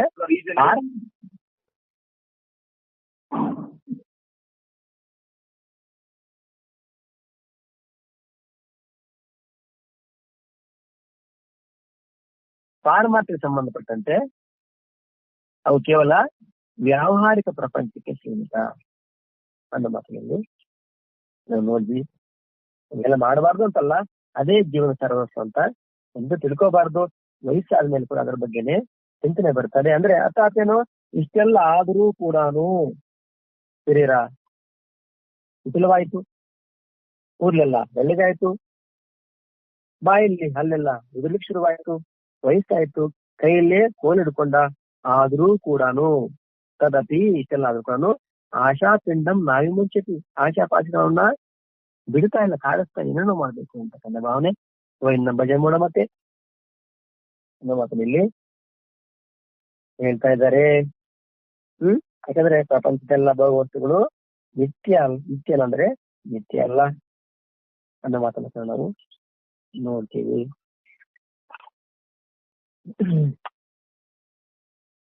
ಯಾಕಂದ್ ಕಡೆ ಹೇಳ್ತಾರೆ ಈ ಒಂದು ಶೇಷಪ್ಪ ಕವಿ ಅಂತ ಬಹುಶಃ ನರಸಿಂಹ ಶಕ್ತಿ ಅಂತ ಕಾಣುತ್ತೀವಿ ತೆಲುಗಲ್ಲಿ ಒಂದು ಕಥೆ ಇದೆ, ಒಂದು ಮಾತಿದೆ. ಅದಕ್ಕೆ ಸಂಬಂಧಪಟ್ಟಂತೆ ಶೇಷಪ್ಪ ಕವಿ ಒಂದ್ ಕಡೆ ಹೇಳ್ತಾರೆ, తనువులో ప్రాణములు తరలిపోయేడి వేళ నీ స్వరూపమును ధ్యానించనతడు నిమిష మాత్రములోన నిన్ను చేరును గాని ఏమి చేతను జిక్కి శ్రమలు పొందడు. భూషణ వికాస శ్రీధర్మపుర నివాస దృష్ట సంహార నరసింహ దురిత దూర. ಶೇಷಪ್ಪ ಕವಿ ಅನ್ನೋರು ತೆಲುಗಲ್ಲಿ ಬರೀತಾರೆ, ತೆಲುಗುಲೋ ಪ್ರಾಣములు ತರಲಿపోయేడు ಬೇಡ, ಶರೀರ ಬಿಟ್ಟು ಪ್ರಾಣ ಹೋಗ್ಬೇಕಾದ್ರೆ ನೀ ಸ್ವರೂಪವನ್ನು ಧ್ಯಾನಿಂಚಿನತುಡು, ನಿನ್ನ ಸ್ವರೂಪವನ್ನು ಯಾರು ಧ್ಯಾನ ಮಾಡ್ತಾರೆ, ನಿಮಿಷ ಮಾತ್ರ ಮೂಲವನ ನಿನ್ನು ಸೇರೋಣ ಗಾನಿ, ಒಂದು ನಿಮಿಷ ನಿನ್ನನ್ನು ಸೇರ್ತಾನೆ. ಅಷ್ಟು ಬಿಟ್ರೆ ಯಮನ ಕೈ ಸಿಗ್ತಾನ ಅವನು. ಭೂಷಣ ವಿಕಾಸ ಶ್ರೀಧರ್ಮಪುರ ನಿವಾಸ ದುಷ್ಟ ಸಂಹಾರ ನರಸಿಂಹ ದುರಿತ ದೂರ ಅಂತೇಳಿ ಹೇಳ್ತಾರೆ. ಅದಕ್ಕೆ ಸಂಬಂಧಪಟ್ಟಂತೆ ನಾವು ಒಂದು ಕತೆ ಕೂಡ ಮೊನ್ನೆ ಹೇಳಿದೆ ನಾನು. ಏನು ನಮ್ಮ ಪಕ್ಕದ ಊರಲ್ಲಿ ಮಾಡಿ ವೆಂಕಟೇಶಪ್ಪ ಅದೇ ರಾಮಾಯಣ ಪ್ರಜ್ಞೆ ಓದ್ತಿದ್ರು ಅಂತೇಳಿ ಕೊನೆಗೆ, ಯಾಕಂದ್ರೆ ಅವರ ಜೀವನ ಸರ್ವಸ್ವ ರಾಮಾಯಣವೇ ಆಗಿತ್ತು, ರಾಮನೇ ಜೀವನ ಸರ್ವಸ್ವ ಆಗಿದ್ದ. ಹಾಗಾಗಿ ಕೊನೆಯದಾಗಿ ರಾಮನೇ ಬಂದು ಕರೀತಾನೆ. ರಾಮ ಕರೀತಾ ಇದ್ದೆ, ನಾನು ಹೋಗ್ತಾ ಇದ್ದೀನಿ ನೋಡಿ, ಅವರಿಗೆಷ್ಟು ನೋಡಿ. ಅದಕ್ಕೆ ಹೇಳ್ತಾರೆ ಸಾಮಾನ್ಯವಾಗಿ ಈ ಪತಿ ನೋಡಿ ಎಲ್ಲೋ ಹಕ್ಕಿ ಕೂಗ್ತದೆ, ಸ್ವಲ್ಪ ಮ್ಯೂಟ್ ಮಾಡ್ಕೊಂಡು ನೋಡಿ. ಯಾರು ಹಕ್ಕಿ ಕೂಗು ಕೇಳಿಸ್ತಿಲ್ಲ, ಎಲ್ಲೋ ಒಂದು ಅನ್ಮಿಟ್ ಇದೆ, ಆದ್ರೆ ಎಲ್ಲೂ ಶಬ್ದ ಇಲ್ಲ ಅಂತೇಳಿ ಅವರು ಬಿಟ್ಟಿರಬಹುದು. ಹಾಗೆ ಜೀವನ ಸರ್ವಸ್ವ ರಾಮಾಯಣ ಹಂಗಂತ ಊಟ ಮಾಡ್ತಿರ್ಲಿಲ್ವಾ, ಅದೆಲ್ಲ ಮಾಡ್ತಿದ್ದ, ಆದ್ರೆ ವ್ಯವಹಾರಕ್ಕೆ ಮಾತ್ರ ಸೀಮಿತವಾಗಿತ್ತು, ಸರ್ವಸ್ವ ರಾಮನೇ ಆಗಿದ್ದ. ಹಾಗಾಗಿ ಕೊನೆಯದಾಗಿ ರಾಮನೇ ಬಂದು ಕರೀತಾನೆ. ರಾಮ ಕರೆದ ಅವ್ರು ನೋಡಿ ತನ್ನ ಯಜಮಾನ್ ಎಷ್ಟು ನೋಡಿ, ಅವರ ಪತಿ ಮೇಲೆ ಆ ಸತಿಮಣಿಗೆ ಎಷ್ಟು ವಿಶ್ವಾಸ ನೋಡಿ. ಹಾಗಿರ್ಬೇಕು ಆತ್ಮೇಲೆ ಸತಿಪತಿ ಅಂದ್ರೆ ಹಾಗಿರ್ಬೇಕು. ಈಗ ಶಾಸ್ತ್ರದಲ್ಲಿ ಒಂದು ನ್ಯಾಯ ಇದೆ. ಈಗ ಪತಿ ಇದಾರಲ್ಲ, ನಿಮ್ ಪತಿ ಶ್ರೀಮತಿ ಪತಿ, ಒಂದ್ ವೇಳೆ ಪತಿಯನ್ನ ಧರ್ಮ ಮಾರ್ಗದಲ್ಲಿ ನೀವು ಹೋಗ್ಲಿಕ್ಕೆ ಪ್ರೇರಣೆ ಮಾಡಿದ್ರೆ, ಅವ್ರಿಗೆ ಪೂಜೆ ಮಾಡ್ಲಿಕ್ಕೆ, ಧ್ಯಾನ ಮಾಡ್ಲಿಕ್ಕೆ, ಜಪ ಮಾಡ್ಲಿಕ್ಕೆ, ಪುಣ್ಯ ಕರ್ಮಗಳನ್ನ ಮಾಡ್ಲಿಕ್ಕೆ ಸತಿ ಪ್ರೇರಣೆ ಮಾಡಿದ್ರೆ ಸಾಕಂತೆ, ಇವ್ರೇನು ಮಾಡಿದ್ರು ಪರವಾಗಿಲ್ಲ, ಅವರು ಮಾಡತಕ್ಕಂಥ ಪುಣ್ಯದಲ್ಲಿ ಅರ್ಧ ಕೊಡ್ಬೇಕಾಗುತ್ತೆ. ಆದ್ರೆ ಸ್ವತಃ ಅವ್ರು ಏನಾದ್ರು ಮಾಡಿದ್ರೆ ಅದ್ರ ಭಾಗ ಇವ್ರಿಗೆ ಬರಲ್ವಂತೆ ನೋಡಿ. ಅಲ್ಲೂ ಕೂಡ ಒಂದು ಶಾಸ್ತ್ರದಲ್ಲಿ ಇದೆ. ಒಂದ್ ವೇಳೆ ಗಂಡನಾದವನು ಒಳ್ಳೆ ಪುಣ್ಯ ಕಾರ್ಯ, ಧರ್ಮ ಕಾರ್ಯ, ಜ್ಞಾನಕ್ಕೆ ಸಂಬಂಧಪಟ್ಟ ಎಲ್ಲ ಮಾಡ್ತಾನೆ, ಅದ್ರಲ್ಲಿ ಅರ್ಧ ಭಾಗ ಸತಿಗೆ ಅಂದ್ರೆ ಹೆಂಡತಿಗೆ ಇರುತ್ತಂತೆ. ಯಾವಾಗ ಅದಕ್ಕೆಲ್ಲ ಹೆಂಡತಿ ಸಹಕಾರ ಕೊಟ್ರೆ. ಹಾಗಾಗಿ ಹೆಂಡತಿ ಏನ್ ಮಾಡಿದ್ರು ಪರವಾಗಿಲ್ಲ, ಅವರನ್ನ ಒಳ್ಳೆ ಧರ್ಮ ಮಾರ್ಗದಲ್ಲಿ ಹೋಗ್ಲಿಕ್ಕೆ ಪ್ರೇರಣೆ ಮಾಡಿ, ಒಳ್ಳೆ ಜಪ ಆಗಿರ್ಬೋದು, ಸ್ತೋತ್ರ ಆಗಿರ್ಬೋದು, ಜ್ಞಾನಕ್ಕೆ ಸಂಬಂಧಪಟ್ಟ ವಿಷಯದಲ್ಲಿ ಪ್ರವೃತ್ತರಾಗ್ಲಿಕ್ಕೆ ಅವ್ರಿಗೆ ಸಹಕಾರ ಮಾಡಿದ್ರೆ ಇವ್ರಿಗೆ ಅರ್ಧ ಭಾಗ ಬರುತ್ತಂತೆ ಇವ್ರಿಗೆ. ಹಾಗೆ ಇದು ನೋಡಿ, ನಾನು ನೋಡ್ತೀನಿ ವೆಂಕಟೇಶಪ್ಪ ರಾಮ ಬಂದು ಕರೆದ, ಅವ್ರು ನೋಡ ಎಂತ ವಿಶ್ವಾಸ ನೋಡಿ. ಮತ್ತೆ ನಾನು ಅವ್ರು ನೋಡಿ ಯಾಕೆ ಏನು ಕೊಡ್ತಾ ಇದ್ದೀರಿ ಏನು ಕೇಳಿಲ್ಲ ಅವ್ರು. ಮತ್ತೆ ನಾನು ನೀನ್ ನಾಳೆ ಅಂತೆ ಅಷ್ಟು ಒಳ್ಳೇದು ಇಬ್ಬರಿಗೂ. ಯಾಕೆ ಅಂದ್ರೆ ಜೀವನ ಸರ್ವಸ್ವ ರಾಮನೇ ಆಗಿದ್ದಾಗಾಗಿ ರಾಮ ಅವರ ಒಬ್ಬರು ಕರ್ಕೊಂಡದ್ದು. ಬಹುಶಃ ಎಂತ ಅದು ದೊಡ್ಡ ವಿಷಯ ಅಂತಂದ್ರೆ ಅದು ಸಾಮಾನ್ಯ ಒಬ್ಬ ಸಾಗರ ಮಹಾನ್ ಯೋಗಿಗಳು ಕೂಡ ಅಂತ ಇದು ಬರುತ್ತೆ ಇನ್ನು ನನಗೆ ಗೊತ್ತಿಲ್ಲ. ಸರಿ, ತೋತಾಪುರಿ ಮಹಾರಾಜ ಬಗ್ಗೆ ನಿಮ್ಗೆ ಹೇಳಿದ್ದೆ. ತೋತಾಪುರಿ ಮಹಾರಾಜ್ ನಿರ್ವಿಕಲ್ಪ ಸಮಾಧಿಯನ್ನ ಪಡೆದಿರ್ತಕ್ಕಂಥ ಮಹಾನ್ ವ್ಯಕ್ತಿ. ಅವ್ರಿಗೆ ಅನಾರೋಗ್ಯ ಏನಪ್ಪಾ ಅಂದ್ರೆ ಹೊಟ್ಟೆ ನೋವು ಬರ್ತಾ ಇತ್ತು. ಒಂದ್ಸರಿ ಹೊಟ್ಟೆ ನೋವು ಬಂತಂದ್ರೆ ಕಡಿಲಿಕ್ಕೆ ಆಗದಷ್ಟು ಹೊಟ್ಟೆ ನೋವು ಬರ್ತಾ ಇತ್ತು. ಹೊಟ್ಟೆ ನೋವು ಬರುತ್ತೆ ಅಂತ ಸೂಚನೆ ಬರ್ತದೆ ಅವ್ರಿಗೆ. ಆವಾಗಲೇ ಅವರು ನಿರ್ವಿಕಲ್ಪ ಸಮಾಧಿಗೆ ಹೋಗ್ಬಿಡ್ತಾರೆ. ಅವ್ರಿಗೆ ಗೊತ್ತಿತ್ತು ಯೋಗ ಸಾಧನೆ. ನಿರ್ವಿಕಲ್ಪ ಸಮಾಧಿಗೆ ಹೋಗಿ ಹಾಗೆ 1 ದಿನ 2 ದಿನ 3 ದಿವಸ ಇದ್ಬಿಟ್ಟಾರೆ. ಅಷ್ಟೊತ್ತಿಗೆ ಹೊಟ್ಟೆ ನೋವು ಬಂದು ಅದೇ ಹೋಗಿರ್ತಾ ಇತ್ತು. ಆಮೇಲೆ ಮತ್ತೆ ಶರೀರಕ್ಕೆ ವಾಪಸ್ ಬರ್ತಾ ಇದ್ರು. ಹೀಗೆ ಒಂದಿನ ಪರಮಹಂಸರ ಜೊತೆ ಮಾತಾಡ್ತಿರ್ಬೇಕಾದ್ರೆ ಕಲ್ಕತ್ತಾ ಗಂಗಾ ನದಿ ತೀರದಲ್ಲಿ ಹೊಟ್ಟೆ ನೋವು ಶುರುವಾಗುತ್ತೆ. ಅವರಿಗೆ ತುಂಬಾ ಅವ್ರಿಗೆ ಬೇಸರ ಬಂದ್ಬಿಡ್ತದೆ. ಶರೀರದ ಮೇಲೆ ತುಂಬಾ ಬೇಜಾರು ಬಂದ್ಬಿಡ್ತದೆ. ಈ ಶರೀರವನ್ನ ಇಷ್ಟು ದಿನದ ನಾನು ಈ ಹೊಟ್ಟೆ ನೋವನ್ನ ಅನುಭವಿಸಿ ಬೇಜಾರಾಗಿದೆ. ಇವತ್ತನ್ನ ಇದನ್ನ ಗಂಗಾ ಪ್ರವಾಹ ಮಾಡಿಬಿಡ್ತೀನಿ, ಗಂಗೆಯಲ್ಲಿ ಇದನ್ನ ಪ್ರವಾಹದಲ್ಲಿ ಬಿಟ್ಟು ಬಿಡ್ತೀನಿ ನಾನು ಅಂತ ಹೇಳಿ ನೋಡಿ ಅಂತವ್ರು ಹೋಗಿ ನೀರಲ್ಲಿ ಹೋಗ್ತಾರೆ. ಏನಂತ ನೀರಲ್ಲಿ ಹೋಗ್ಬಿಡ್ಬೇಕು, ಶರೀರ ಇರೋದು ಬೇಡ. ಗಂಗಾ ಪ್ರವಾಹ ಜೋರಾಗಿ ಹೋಗ್ತಾ ಇದೆ. ಗಂಗಾ ಸಾಗರ ಪಕ್ಕ ಹೋಗ್ತಿರ್ಬೇಕಾದ್ರೆ ಎಷ್ಟು ದೂರ ಹೋಗ್ತಾರೆ, ನೀರು ಮೊಣಕಾಲಿಗೆ ಬರ್ತಾರೆ. ಇನ್ನೂ ದೂರ ಹೋದ್ರು ಆವಾಗ್ಲೂ ಮೊಣಕಾಲಿಗೆ ಬರ್ತಾರೆ. ಯಾಕೆ ಅಂತ ನೋಡಿ, ಏನು ವಿಚಿತ್ರನು ಅಂದ್ರೆ ಏನು, ಶರೀರ ಬಿಡ್ಬೇಕು ಅನ್ಕೊಂಡಾಗ ಅಷ್ಟು ಸುಲಭ. ಆದ್ರೆ ಅದು ಎಂತ ಭಾಗ್ಯ ಹೋಗುತ್ತಿಲ್ಲ ನೋಡಿ. ಇವ್ರು ನೋಡಿ, ರಾಮ ಕರೀತಾ ಇದ್ದೇನೆ, ನಾನು ಹೋಗ್ತಾ ಇದ್ದೀನಿ. ಇಂಥದನ್ನ ಇನ್ನೂ ಸುಮಾರು ನಾವು ನಿಮ್ ಕಡೆ ಕೂಡ ನೀವು ನೋಡಿರ್ತೀವಿ. ಹಾಗಾಗಿ ವೃದ್ಧಾಪ್ಯದಲ್ಲಿ ಪರಮಾತ್ಮನ ಚಿಂತನೆ ಮಾಡಬೇಕು. ಹಂಗಾದ್ರೆ ಯವನದಲ್ಲಿ ಮಾಡಬಾರ್ದ? ಅದರ್ಥ ಅದಲ್ಲ. ಕನಿಷ್ಠ ಆ ಸಮಯದಲ್ಲಾದ್ರೂ ಮಾಡ್ಬೇಕು. ಆ ಸಮಯದಲ್ಲಿ ಇನ್ನೇನು ಆಶಾ ಪಾಶ ಇಟ್ಕೊಂಡು ಮಾಡಿದ್ ಮಾಡ್ಬೇಕು ಅಂತ ಹೇಳಿ ಜೀವನದಲ್ಲಿ ಒದ್ದಾಡಬಾರದು. ವೃದ್ಧಾಪ್ಯ ಅಂತಕ್ಕಂಥದ್ದು ಮನುಷ್ಯನಿಗೆ ಅದು ನಿಮ್ಗೆಲ್ರಿಗೂ ಗೊತ್ತಿರತಕ್ಕಂಥ ವಿಷಯ. ಅದ್ರ ಬಗ್ಗೆ ಭಟ್ರು ಹೇಳ್ತಾರೆ ಏನಂತ, ಗಾತ್ರಂ ಸಂಕುಚಿತಂ ಗತಿರ್ವಿಗಳಿತ ಭ್ರಷ್ಟಾಂಚ ದಂತಾವಳಿ ದೃಷ್ಟಿರ್ನಶ್ಯತಿ ವರ್ಧತೆ ಬಧಿರತ ವಕ್ರಂ ಚಲಾಲಾಯತೆ ವಾಕ್ಯಂ ನಾದ್ರಿಯತೆ ಚ ಬಾಂಧವಜನೋ ಭಾರ್ಯಾನಾಶ್ರೂಷತೆ ಹಾ ಕಷ್ಟಂ ಪುರುಷಸ್ಯ ಜೀರ್ಣ ವಯಸಃ ಪುತ್ರೋಪ್ಯಮಿತ್ರಾಯತೆ. ಗಾತ್ರಂ ಸಂಕುಚಿತಂ ಗತಿರ್ವಿಗಳಿತ ಭ್ರಷ್ಟಾಂಚ ದಂತಾವಳಿ ದೃಷ್ಟಿರ್ನಶ್ಯತಿ ವರ್ಧತೆ ಬಧಿರತ ವಕ್ರಂ ಚಲಾಲಾಯತೆ ವಾಕ್ಯಂ ನ ಆದ್ರಿಯತೆ ಬಾಂಧವಜನೋ ಭಾರ್ಯನ ಶುಶ್ರೂಷತೆ ಆ ಕಷ್ಟಂ ಪುರುಷಸ್ಯ ಜೀರ್ಣ ವಯಸಃ ಪುತ್ರೋಪಿ ಮಿತ್ರಾಯತೆ ಹೇಳ್ತಾರೆ.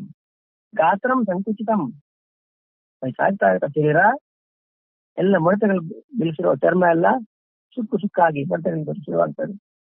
ಗತಿರ್ ವಿಗಲಿತ, ಗತಿ ಅಂದ್ರೆ ನಾವು ನಡಿಗೆ ಇದೆಯಲ್ಲ, ನಡಿಗೆ ಸ್ವಲ್ಪ ಆ ಕಡೆ ಈ ಕಡೆ ಸ್ವಲ್ಪ ನಡಿಗೆ ಸ್ವಲ್ಪ ಹೆಜ್ಜೆ ಅಂತಕ್ಕಂಥದ್ದು ಸ್ವಲ್ಪ ತೊಂದುತ್ತದೆ ಆ ಕಡೆ ಈ ಕಡೆ. ಭ್ರಷ್ಟಾಂಚ ದಂತಾವಳಿ, ವಯಸ್ಸಲ್ಲಿ ಚೆನ್ನಾಗಿ ಜಗ ನಡ್ಕೊಂಡು ಹೋಗ್ತದೆ. ಈಗ ಸ್ವಲ್ಪ ಹೆಜ್ಜೆ ಇಡ್ಬೇಕಾದ್ರೆ ಸ್ವಲ್ಪ ಕಾಲು ಹೊಲಗಾಡ್ತದೆ ಹೆಜ್ಜೆ ಇಡ್ಲಿಕ್ಕೆ. ದಂತಾವಳಿ ಭ್ರಷ್ಟಾಂಚ ಅಂದ್ರೆ ಏನ್ ಸುಂದರವಾಗಿರ್ತಕ್ಕಂಥ ದಂತ ಪಂಕ್ತಿಗಳು ಈಗ ಒಂದೊಂದೇ ಬಿಲ್ಲಿ ಶುರುವಾಯ್ತು. ದೃಷ್ಟಿರ್ನಶ್ಯತಿ ಪಶ್ಯತೆ ವರ್ಧತೆ ಬಧಿರತ. ದೃಷ್ಟಿರ್ನಶ್ಯತಿ, ದೃಷ್ಟಿ ನೋಡ್ತಕ್ಕಂಥ ಶಕ್ತಿ ಏನಾಗಿದೆ, ನಶ್ಯತಿ ಕಮ್ಮಿ ಆಗೋಯ್ತು. ಮೊದಲೆಲ್ಲ ದೂರ ಇದ್ದಲ್ಲಿ ನೋಡ್ತಾ ಸಣ್ಣ ಆಗ್ತಾ ಓದ್ತಾ ಇದ್ದೀಗ ಯಾಕೋ ಸಣ್ಣ ಕಾಣಿಸಲ್ವ ಅಂತೇಳಿ ದೂರ ಇಟ್ಟು ಮೊಬೈಲ್ ದೂರ ಇಟ್ಕೊಡ್ತು ಅಥವಾ ಹತ್ರ ಇಟ್ಕೊಂಡು ಹೋಗ್ತಾನೆ. ಬಧಿರತೆ ವರ್ಧತೆ ಅಂದ್ರೆ ಕಿವುಡ್ತಾನ. ಯಾರೋ ಒಂದು ಮಾತಾಡ್ತಾರೆ, ಏನಪ್ಪೋ ಅಂದ್ರೆ ಯಾಕೆ ಅಂತದ್ದ, ಈಗ ಏನಪ್ಪೋ ನಾವು ಸಾಕೋದು ಅಂತ ಯಾಕೆ. ವರ್ಧತೆ ಬಧಿರತ ಅಂದ್ರೆ ಕಿವುಡ್ತಾನ ಅಂತ ಜಾಸ್ತಿ ಆಯ್ತು. ಇಲ್ಲ 2-3 ಸಲ ಹೇಳ್ಬೇಕು, ಅಯ್ಯೋ ಇವ್ರು ಕೇಳ್ಸೇ ಇಲ್ಲಪ್ಪ, ಹೇಳ್ತಾಳಪ್ಪ ಅಂದ್ರೆ ಸರಿ, ಅಯ್ಯೋ ರಾಮ ಇವ್ರಿಗೆ ಹೋಯ್ತಪ್ಪ ಕಿವಿ ಹೋಗಿದೆ, ನಾವು ಕಿರ್ಚಿಗೆ ನಮ್ಮ ಗಂಟ್ಲೆ ಹೋಗ್ತದೆ. ಬದಿರತ್ ಅಂದ್ರೆ ಕಿವುಡ್ತಾನೆ. ವಕ್ರಂ ಚಲಾಲಾಯತೆ, ವಯಸ್ಸಾದ ಮೇಲೆ ನೋಡಿ ಅವ್ರಿಗೆ ಅರಿವಿಲ್ಲದೇನೆ ಬಾಯಲ್ಲಿ ಆ ರಸ್ ನೋಡಿದ್ರೆ ಎಂಜಿನೆಲ್ಲ ಸೋರ್ಲಿಕ್ಕೆ ಶುರುವಾಗ್ತದೆ. ಅಂದ್ರೆ ಶರೀರದ ಮೇಲೆ ಹಿಡಿತ ಅಂತಕ್ಕಂಥದ್ದು ಸ್ವಲ್ಪ ಸ್ವಲ್ಪ ಸ್ವಲ್ಪ ಕಮ್ಮಿ ಆಗ್ತಾ ಹೋಗ್ತದೆ. ಅಂದ್ರೆ ಅವ್ರಿಗೆ ಅರಿವಿಲ್ಲದೇನೆ ಬಾಯಲ್ಲಿ ಎಂಜಿನ್ ಅಂತಕ್ಕಂಥ ಶೋರ್ಲಿಕ್ಕೆ ಶುರು ಗೊತ್ತಾಗಲ್ಲ. ಎಲ್ಲ ಇಟ್ಕೋ ನಮಗ ಅವರ್ಸ್ಕೋ ಅಂತ ಹೇಳ್ತಿರ್ತಾರೆ. ವಾಕ್ಯಂ ನಾದ್ರಿಯತೆ, ಮಾತಾಡ್ಬೇಕಂದ್ರೆ ಸರಿಯಾಗಿ ಮಾತು ಬರಲ್ಲ, ಸ್ವಂತ ಅದೇ ಮಾತು. ಬಾಂಧವ ಜನೋ ಬಂಧು ಜನಕರನು ಅವಾಗ ಯಾರು ವಿಶೇಷವಾಗಿ ಸಮ್ಮಾನ ಮರ್ಯಾದೆ ಕೊಡಲ್ಲ, ಯಾರು ಹೆಚ್ಚಿನ ಮಾತು ಕೇಳಲ್ಲ. ಯಾರು ಕೇಳ್ತಾರೆ? ಕಾರ್ಯ ನಾ ಶಿಷ್ಯರ ಜೊತೆ ವಯಸ್ಸಾದಂತೆ ಗಂಡ ಹೆಂಡತಿ ಯಾರೇ ಆಗಲಿ ಅವ್ರಿಗೂ ವಯಸ್ಸಾಗಿ ಇವ್ರಿಗೂ ಏನು ಒಂದು ಶಿಷ್ಯರು ಇರ್ತಾರೆ ಅವರು. ಆ ಕಷ್ಟಂ ಅಂದ್ರೆ ಎಷ್ಟು ಕಷ್ಟ ಇದೆ. ಪುರುಷಕ್ಕೆ ಜೀರ್ಣ ವಯಸ್ಸಹ ಅಂದ್ರೆ ಮನುಷ್ಯನಿಗೆ ವಯಸ್ಸಾದ್ರೆ ಪುತ್ರ ಮಿತ್ರ ಆಯ್ತೆ, ಮಗ ಕೂಡ ಶತ್ರುತರ ಆಗಿದೆ. ಯಾರಿಗೆ ಮಾತಾಡಿದ್ದು? ಭರ್ತೃಹರಿ ಹೇಳ್ತಾನೆ. ಅರ್ಥ ವೃದ್ಧಾಪ್ಯದ ದೋಷವನ್ನ ತೋರಿಸ್ತಾನೆ. ವೃದ್ಧಾಪ್ಯ ಇರ್ತದೆ ಏನಂದ್ರೆ ನಾವಂದ್ ಕೂಡ ಹೆಂಗೆಲ್ಲ ಹಿಂಗೆ ಇರ್ತಾನೆ ಅಂತ ತಿಳ್ಕೋಬೇಡಿ. ವೃದ್ಧಾಪ್ಯ ಅಂದ್ರೆ ಹೀಗಿರ್ತದೆ. ಯಾಕೆ ನೋಡಿ, ಯಥಾರ್ಥ ವಿಷಯಗಳು ಸತ್ಯ ವಿಷಯಗಳನ್ನ ಜೀರ್ಣ ಮಾಡ್ಕೊಳ್ಳಿಕ್ಕೆ ಶಕ್ತಿ ಇರ್ಬೇಕಾಗ್ತದೆ. ಒಂದ್ ವೇಳೆ ಸತ್ಯ ವಸ್ತುವನ್ನ ಜೀರ್ಣ ಮಾಡ್ಕೊಳ್ಳೋ ಶಕ್ತಿ ಇಲ್ಲ ಅಂತಂದ್ರೆ ಅದು ಅಹಿತವಾಗಿ ಕಾಣಿಸ್ಬೋದು ನಮ್ಗೆ. ಆದ್ರೆ ಅಹಿತವಾದ್ರೂ ಅದೇ ಔಷಧಿ. ಈಗ ತಿನ್ಲಿಕ್ಕೆ ಸ್ವಲ್ಪ ಬೇವು ಕಹಿ ಆಗಿದೆ, ಆದ್ರೆ ಅದು ಔಷಧಿ. ಸಕ್ಕರೆ ತುಂಬಾ ಸಿಹಿಯಾಗಿರ್ಬೋದು, ಆದ್ರೆ ಅದು ತಿಂತದೆ ರೋಗಕ್ಕೆ ಕಾರಕವಾಗಬಹುದು. ಹಾಗೆ ಸತ್ಯ ವಿಷಯಗಳಾಗೋನು ಅದನ್ನು ಸ್ವೀಕಾರ ಮಾಡ್ಲಿಕ್ಕೆ ಶಕ್ತಿ ಇರ್ಬೇಕಾಗುತ್ತೆ. ಇಲ್ಲಾಂದ್ರೆ ಸ್ವೀಕಾರ ಮಾಡ್ಲಿಕ್ಕೆ ಸ್ವಲ್ಪ ಅದು ಬೇಜಾರು ಅನಿಸ್ತದೆ ಮನುಷ್ಯನಿಗೆ. ಇವೆಲ್ಲ ನಮ್ಗೆ ಏನ್ ಹೇಳ್ತೀರಿ ಅಂದ್ರೆ ನಾವು ಅದನ್ನು ಎಷ್ಟೇ ಒಪ್ಪಿದ್ರು ಒಪ್ಪದೇ ಇದ್ರು ಸತ್ಯ ಮಾತ್ರ ಅದೇ. ಇಲ್ಲ ಇಲ್ಲ ನಮ್ಮವರೆಲ್ಲ ಅಂತವ್ರಲ್ಲಪ್ಪ, ನಮ್ಮವ್ರು ತುಂಬಾ ಒಳ್ಳೇದು. ಯಾಕಂದ್ರೆ ಕೆಲವೊಬ್ರು ಸತ್ಯವನ್ನು ಸ್ವೀಕಾರ ಮಾಡ್ಲಿಕ್ಕೆ ಇಷ್ಟ ಆಗಿಲ್ಲ, ಆದ್ರೆ ಸ್ವೀಕಾರ ಮಾಡ್ಲಿ ಬಿಡ್ಲಿ ಸತ್ಯ ಸತ್ಯನೇ. ನಂಬಿದ್ರು ನಂಬಿದ್ರು ಸತ್ಯ ಸತ್ಯನೇ. ನಾವು ನಂಬಿದ್ರೆ ಸತ್ಯ ಆಗಿಬಿಡ್ತದೆ, ನಂಬಿಲ್ಲ ಅಂದ್ರೆ ಸುಳ್ಳಾಗ್ಬಿಡ್ತದೆ? ಖಂಡಿತ ಇಲ್ಲ. ಇದು ಲೋಕದಲ್ಲಿರ್ತಕ್ಕಂಥ ವಾಸ್ತವ ಸತ್ಯಗಳು. ಸ್ವಯಂ ಸುಮಾರು 1400-300 ವರ್ಷದ ಹಿಂದೆ ಆಚಾರ್ಯರು ಅವರ ಶಿಷ್ಯರು ಸಾಕ್ಷಾತ್ ನೋಡಿರ್ತಕ್ಕಂಥ ವಿಷಯಗಳನ್ನ ಯಥಾರ್ಥವಾಗಿ ಹೇಳಿದ್ದಾರೆ. ಯಾಕೆ ಮುಂದೆ ಬರ್ತಕ್ಕಂಥ ಸಾಧಕರನ್ನ ಎಚ್ಚರಿಸುವ ಸಲುವಾಗಿ ಅಷ್ಟೇ. ಇದರಿಂದ ಅವ್ರಿಗೇನು ಪ್ರಾಫಿಟ್ ಕಮಿಷನ್ ಏನು? ಭರ್ತೃಹರಿ ಅಂತಂದ್ರೆ ತುಂಬಾ ಹಳೆದು. ಭರ್ತೃಹರಿ ಯಾವ್ದು ಗೊತ್ತೇ? ತುಂಬಾ ಸಾವಿರಾರಲ್ಲ, ಲಕ್ಷಾಂತರ ವರ್ಷದಿಂದ ಅಂತ ಹೇಳ್ಬೋದು ನಾವು, ಅಷ್ಟು ಹಳದು.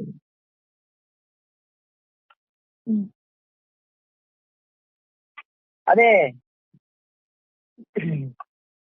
ಭರ್ತೃಹರಿ ಇನ್ನು ಕೂಡ ಹೇಳ್ತಾರೆ ಏನಂತಂದ್ರೆ, ಯಾವತ್ ಸ್ವಸ್ಥಮಿದಂ ಶರೀರ ಮರುಜಂ ಯಾವಚ್ಚ ದೂರೇ ಜರ ಯಾವತ್ತೇಂದ್ರಿಯ ಶಕ್ತಿರ ಪ್ರತಿಹತ ಯಾವತ್ ಕಯೋ ನಾಯುಷಃ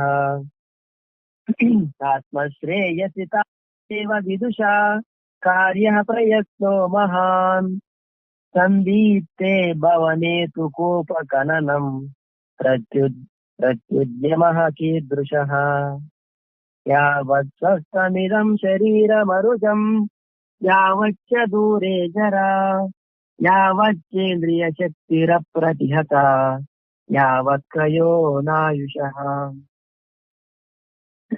ಆತ್ಮಶ್ರೇಯಸಿ ತಾವದೇವ ವಿದುಷಾ ಕಾರ್ಯ ಪ್ರಯತ್ನೋ ಮಹಾನ್ ಸಂದೀಪ್ತೆ ಭವನೇತು ಕೋಪಕನನಂ ಪ್ರತ್ಯುದ್ಯಮಃ ಕೀದೃಶಃ. ಯಾವತ್ ಸ್ವಸ್ಥಮಿದಂ ಶರೀರಂ, ಎಲ್ಲಿವರೆಗೆ ಯಾವಾಗ ಶರೀರ ಅಂತಕ್ಕಂಥದ್ದು ಆರೋಗ್ಯವಾಗಿದೆಯೋ, ರುಜಂ ಯಾವಚ್ಚ ದೂರೇ ಜರ, ವೃದ್ಧಾಪ್ಯ ಅಂತಕ್ಕದ್ದು ಎಲ್ಲಿವರೆಗೂ ನಮ್ಗೆ ಇನ್ನೂ ಬರ್ಲಿಲ್ವೋ, ಅಂದ್ರೆ ಎಲ್ಲಿಯವರೆಗೆ ಶರೀರ ಸ್ವಸ್ಥ ಅಂದ್ರೆ ಆರೋಗ್ಯವಾಗಿದೆಯೋ, ವೃದ್ಧಾಪ್ಯ ಅಂತಕ್ಕಂಥದ್ದು ಹತ್ರ ಬರ್ಲಿಲ್ವೋ. ಯಾವ ಕೇಂದ್ರೀಯ ಶಕ್ತಿ ರಪ್ರಹತಿ ಹತ, ಎಲ್ಲಿಯವರೆಗೆ ಇಂದ್ರಿಯಗಳು ಗಟ್ಟಿಮುಟ್ಟಾಗಿದಾವು, ಇಂದ್ರಿಯಗಳು ನೋಡುವಂತ ಶಕ್ತಿ, ಕೇಳುವಂತ ಶಕ್ತಿ ಇಲ್ಲಿವರೆಗೆ ಅಂದ್ರೆ ಎಲ್ಲ ಶರೀರ ಆರೋಗ್ಯವಾಗಿ ಇಂದ್ರಿಯಗಳು ಎಲ್ಲ ಚೆನ್ನಾಗಿದೆಯೋ, ಯಾವ ಕಯೋ ನಾಯುಹು ಅಂದ್ರೆ ಯಾವ ಭಗವಂತ ನಮ್ಮ ಆಯುಷ್ಯ ಎಲ್ಲಿವರೆಗೆ ಅಂದ್ರೆ ಆಯುಷ್ಯ ಪೂರ್ತಿ ಅಲ್ಲಿವರೆಗೆ ಆತಶ್ರೇಯಸಿ ತಾವದೇವ ವಿದುಷಾ ಕಾರ್ಯ ಅಂದ್ರೆ ಶರೀರ ಚೆನ್ನಾಗಿರ್ಬೇಕಾದ್ರೆ, ವೃದ್ಧಾಪ್ಯ ಬರೋ ಮೊದ್ಲೇ ಕಣ್ಣು ಚೆನ್ನಾಗಿರ್ಬೇಕಾದ್ರೆ, ಕೈ ಕಾಲು ಗಟ್ಟಿಮುಟ್ಟಾಗಿರ್ಬೇಕಾದ್ರೇನೆ ಏನ್ ಮಾಡ್ಬೇಕು? ಆತ್ಮಶ್ರೇಯಸಿ, ಆತ್ಮ ಕಲ್ಯಾಣವನ್ನ ಮಾಡ್ಕೋಬೇಕು. ತಾವದೇವ ವಿದುಷಾ ಕಾರ್ಯ, ಅದೇ ಬುದ್ಧಿವಂತನಾದವನ ಕೆಲಸ. ಸಂದೀಪ್ತೆ ಭವನೇತು ಕೂಪಕರಣಂ ಪ್ರತ್ಯುದ್ಯಮ ಕೀದೃಶ. ಮನೆಗೆ ಬೆಂಕಿ ಬಿದ್ದಾಗ ಆವಾಗ ನಾನು ಹೋಗಿ ಬಾವಿ ಅಗಿದು ಅದನ್ನ ನೀರನ್ನ ತಂದು ಮನೆಗೆ ಹತ್ತಿರೋ ಬೆಂಕಿಯನ್ನು ನಂದಿಸ್ತೀನಿ ಅಂತಂದ್ರೆ ಅದು ಹೇಗಿರ್ತದೆ ಅಂತಂದ್ರೆ, ವಯಸ್ಸಾದ ಮೇಲೆ, ವೃದ್ಧಾಪ್ಯ ಬಂದ ಮೇಲೆ, ಇಂದ್ರಿಯಗಳು ಶಕ್ತಿಹೀನವಾದ ಮೇಲೆ, ಆಯುಷ್ ಮುಗಿದ ಮೇಲೆ ನಾನು ಆತ್ಮಶ್ರೇಯಸ್ಸನ್ನ ಮಾಡ್ತೀನಿ ಅಂತಂದ್ರೆ ಅದು ಹೀಗೆ ಇರ್ತದಂತೆ. ಹೇಗೆ? ಮನೆಗೆ ಬೆಂಕಿ ಬಿದ್ದಾಗ ನಾನು ಬಾವಿಯನ್ನ ತೋಡಿ ಅದರಿಂದ ನೀರನ್ನು ವರ್ತಿಗಳು ನೀರನ್ನು ಚೆಲ್ಲಿ ಬೆಂಕಿಯನ್ನು ಹಾರಿಸ್ತೀನಿ. ಇದು ನಿಜಾನ ಅಂತಂದ್ರೆ ಇದನ್ನು ಶುರು ಹಾರೆ ತಗೋ ಮುದ್ಲಿ ತಗೋ ಅನ್ನೋಷ್ಟೊತ್ತಿಗೆನೆ ಮನೆಯೆಲ್ಲ ಬೆಂಕಿ ಬಿದ್ದು ಸುಟ್ಟು ಬೂದಿ ಆಗ್ತದೆ. ಆಮೇಲೆ ಎಷ್ಟು ಚೆನ್ನಾಗಿ ಹೇಳ್ತಾರೆ,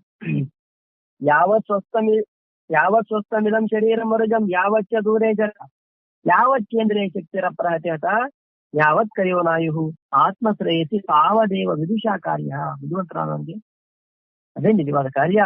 ಪ್ರಯತ್ನೋ ಮಹಾನ್ ಸಂದೀಪ್ತೆ ಭವನೇತು ಕೂಪಕನನಂ ಪ್ರತ್ಯುದ್ಯಮ ಕೀದೃಶಃ. ನನಗೆ ಬೆಂಕಿ ಬಿದ್ದಿದೆ, ಇವಾಗ ನಾನು ಹಾರೆ ತಗೋ ಗುಡ್ಲಿ ತಗೋ ನನ್ನ ಬಾವಿ ಆಗಿದ್ದು ಸಾಧ್ಯ ಅಂದ್ರೆ ಸಾಧ್ಯವೇ ಇಲ್ಲ. ಎಲ್ಲ ಮುಗಿಸ್ಬಿಟ್ಟು ಆಮೇಲೆ ನಾನು ಆತ್ಮ ಕಲ್ಯಾಣ ಮಾಡ್ತೀನಿ ಅಂತಂದ್ರೆ ಅದು ಕೂಡ ಹಾಗೆ ಇರ್ತದೆ. ಹಾಗಾಗಿ ಏನ್ ಮಾಡ್ಬೇಕು? ಯಾವಾಗ ಸ್ವಸ್ಥ ಮಿದಂ ಶರೀರ ಚೆನ್ನಾಗಿರ್ಬೇಕಾದ್ರೆ, ಇಂದ್ರಿಯಗಳು ಗಟ್ಟಿಮುಟ್ಟಾಗಿರ್ಬೇಕಾದ್ರೆ, ವೃದ್ಧಾಪ್ಯ ದೂರ ಇರಬೇಕಾದ್ರೆ, ಪರಮಾತ್ಮ ಕೊಟ್ಟಿರ್ತಕ್ಕಂಥ ಆಯುಷು ಇನ್ನು ಇರಬೇಕಾದ್ರೆ ಬುದ್ಧಿವಂತನಾದವನು ಆತ್ಮಶ್ರೇಯಸ್ಸಿನ ವಿಷಯ ಕಾರ್ಯ. ಬುದ್ಧಿವಂತರಾದ ಕಾರ್ಯ ಆತ್ಮಶ್ರೇಯಸ್ಸನ್ನು ಆತ್ಮ ಕಲ್ಯಾಣವನ್ನು ಮಾಡ್ಕೋಬೇಕು ಅಷ್ಟೇ ವಿನಃ ಬೆಂಕಿ ಬಿದ್ದು ಅಂತೇಳಿ ಈಗ ನಾನು ಬಾವಿ ತೋಡಿ ಅದರಿಂದ ನೀರು ತಂದು ಚೆಲ್ಲಿ ಬೆಂಕಿ ಆರಿಸ್ತೇನೆ ಅಂತಂದ್ರೆ ಅದು ಸಾಧ್ಯ ಇಲ್ಲ. ಒಂದು ಮಾತನಲ್ಲಿ ಹೇಳ್ತಾ ಇದ್ದಾರೆ.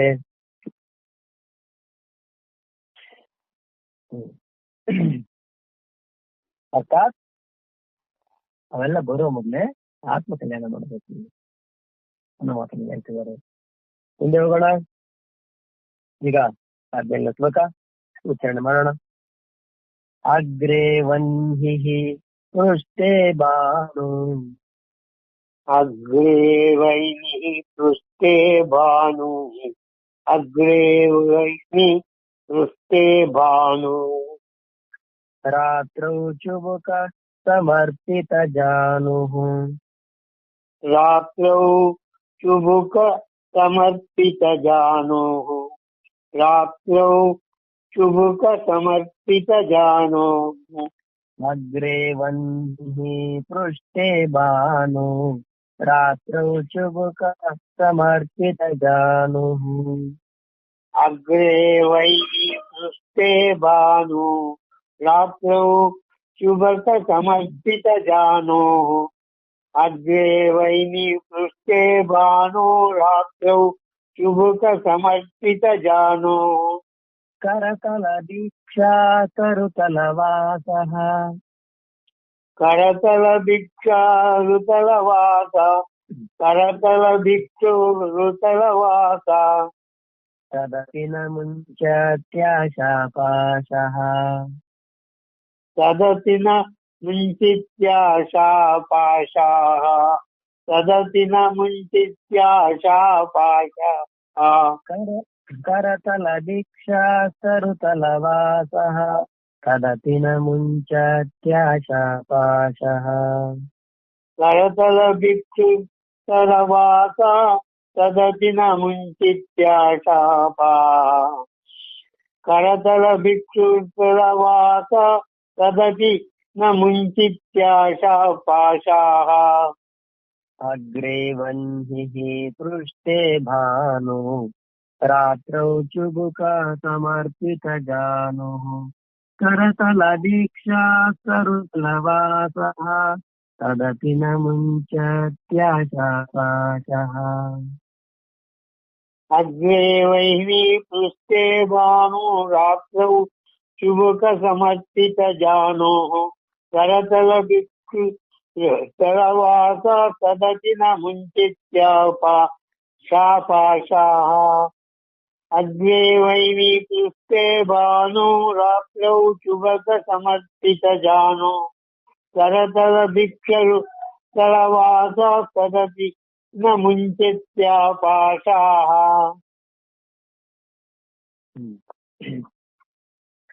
ಅಗ್ರೇ ವನ್ನಿಃ ಪೃಷ್ಠೇ ಭಾನು ರಾತ್ರೌ ಚುಬುಕ ಸಮರ್ಪಿತ ಜಾನುಃ ಕರತಲ ಭಿಕ್ಷಾ ಕರುತಲವಾಸಃ ತದಪಿ ನ ಮುಂಚಿತ್ಯಾಶಾಪಾಶಃ. ಅಂದ್ರೆ ಈಗಾಗಲೇ ಏನ್ ಹೇಳಿದ್ರು ಶ್ಲೋಕ, ಅದರ ಮುಂದುವರೆದ ಭಾಗ. ಅಂದ್ರೆ ಇಷ್ಟೆಲ್ಲ ಆದ್ರೂ ಕೂಡ ಆಶಾಪಾಶಗಳು ಅಂತಕ್ಕಂಥದ್ದು ಮನುಷ್ಯನನ್ನ ಬೆನ್ನು ಬಿಡದೆ ಅವನನ್ನ ಬೇಟೆ ಆಗ್ತಾನೆ. ಅಗ್ರೇ ವನ್ನಿಃ, ಅಗ್ರೇ ವನ್ನಿಃ ಪೃಷ್ಠೇ ಭಾನುಃ ರಾತ್ರೌ ಚುಬುಕ ಸಮರ್ಪಿತ ಜಾನುಃ ಕರತಲ ಭಿಕ್ಷಾ ಕರುತಲವಾಸಃ ತದಪಿ ಆಶಾಪಾಶಃ ನ ವಿಮುಂಚತಿ. ಅಗ್ರೇ ಅಂದ್ರೆ ಮುಂದೆ, ವನ್ನಿಃ ಅಗ್ನಿ, ಪೃಷ್ಠೆ ಭಾನುಃ. ಅರ್ಥ ಏನ್ ಗೊತ್ತಾ? ಇದು ಸ್ವಲ್ಪ ಒಂದು 50-60 ವರ್ಷಗಳ ಹಿಂದಿನ ಒಂದಿನ ಆವತ್ತಿನ ಸಂದರ್ಭ ನೆನೆಸ್ಕೊಂಡ್ರೆ ಕಾಲ ಆಗಿನ ವಿದ್ಯುತ್ ಆಗ್ಲಿ ಇನ್ನೊಂದು ಮತ್ತೊಂದೇನು ಇರ್ತಾ ಇರಲಿಲ್ಲ. ಅವ್ರ ಚಳಿಗಾಲ ಬಂದಾಗ ಬೆಂಕಿ ಹಾಕೊಂಡು ಬೆಂಕಿಗೆ ಎದುರುಗಡೆ ಕೂತ್ಕೊಂಡು ಹಾಗೆ ಬಿಸಿಲು ಕಾಯಿಸ್ತಾ ಇದ್ರು, ಬೆಂಕಿ ಕಾಯಿಸ್ತಾ ಇದ್ರು. ನಿಮ್ಗೆಲ್ಲ ಗೊತ್ತಿರ್ತಕ್ಕಂಥ ವಿಷಯ ನೀವು ಹೇಳಿರಲ್ಲ, ನೋಡಿರ್ತೀವಿ. ಹಾಗೆಲ್ಲ ಇನ್ನು ವಿದ್ಯುತ್ ಕರೆಂಟ್ ಆಗ್ಲಿ ಏನು ಇರ್ಲಿಲ್ಲ, ಎಲ್ಲ ಗುಡಿಸಲು ಮನೆಗಳು, ಅದಲ್ವೇ? ಬೆಂಕಿ ಹಾಕೊಂಡು ಬೆಂಕಿ ಕಾಯ್ತಾ ಕೊಡ್ತಾರೆ.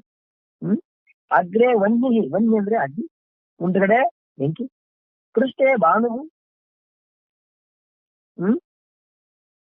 ಅಂದ್ರೇನು? ಹಿಂದೆ ಸೂರ್ಯ ಬೆಂಕಿ ಕಾಯ್ತಾ ಇದ್ದ ಬೆಳಗ್ಗೆ ಕೂತ್ಕೊಂಡು. ಯಾಕಡೆ ಅವನು ಪಶ್ಚಿಮ ಅಂದ್ರೆ ಪಶ್ಚಿಮ ಕಡೆ ತಿಳ್ಕೊಂಡಿದ್ದ, ಬೆಂಕಿ ಕಾಯ್ತಾ ಇದ್ದ. ಈ ಸೂರ್ಯ ಪದ ಏನ್ ಬರ್ತಾನೆ? ಹಿಂದೆ ಬರ್ತಾನೆ ಅವನಿಗೆ. ಅಗ್ರೇ ವನ್ನಿ ಪೃಷ್ಠೆ ಭಾನು ರಾತ್ರೌ ಚುಬುಕ ಸಮರ್ಪಿತ ಜಾನು. ಮತ್ತೆ ರಾತ್ರಿ ಆಯ್ತು, ಏನ್ ಮಾಡ್ತಾನೆ?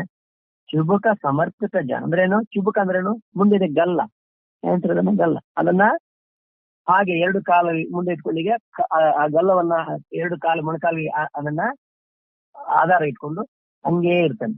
ವಯಸ್ಸಾಗಿದೆ, ಚಳಿಗೆ ಬೆಂಕಿ ಕಾಯಿಸ್ಕೊಂಡ, ಹಿಂದೆ ಸೂರ್ಯ ಬಂದ, ರಾತ್ರಿ ಆಯ್ತು.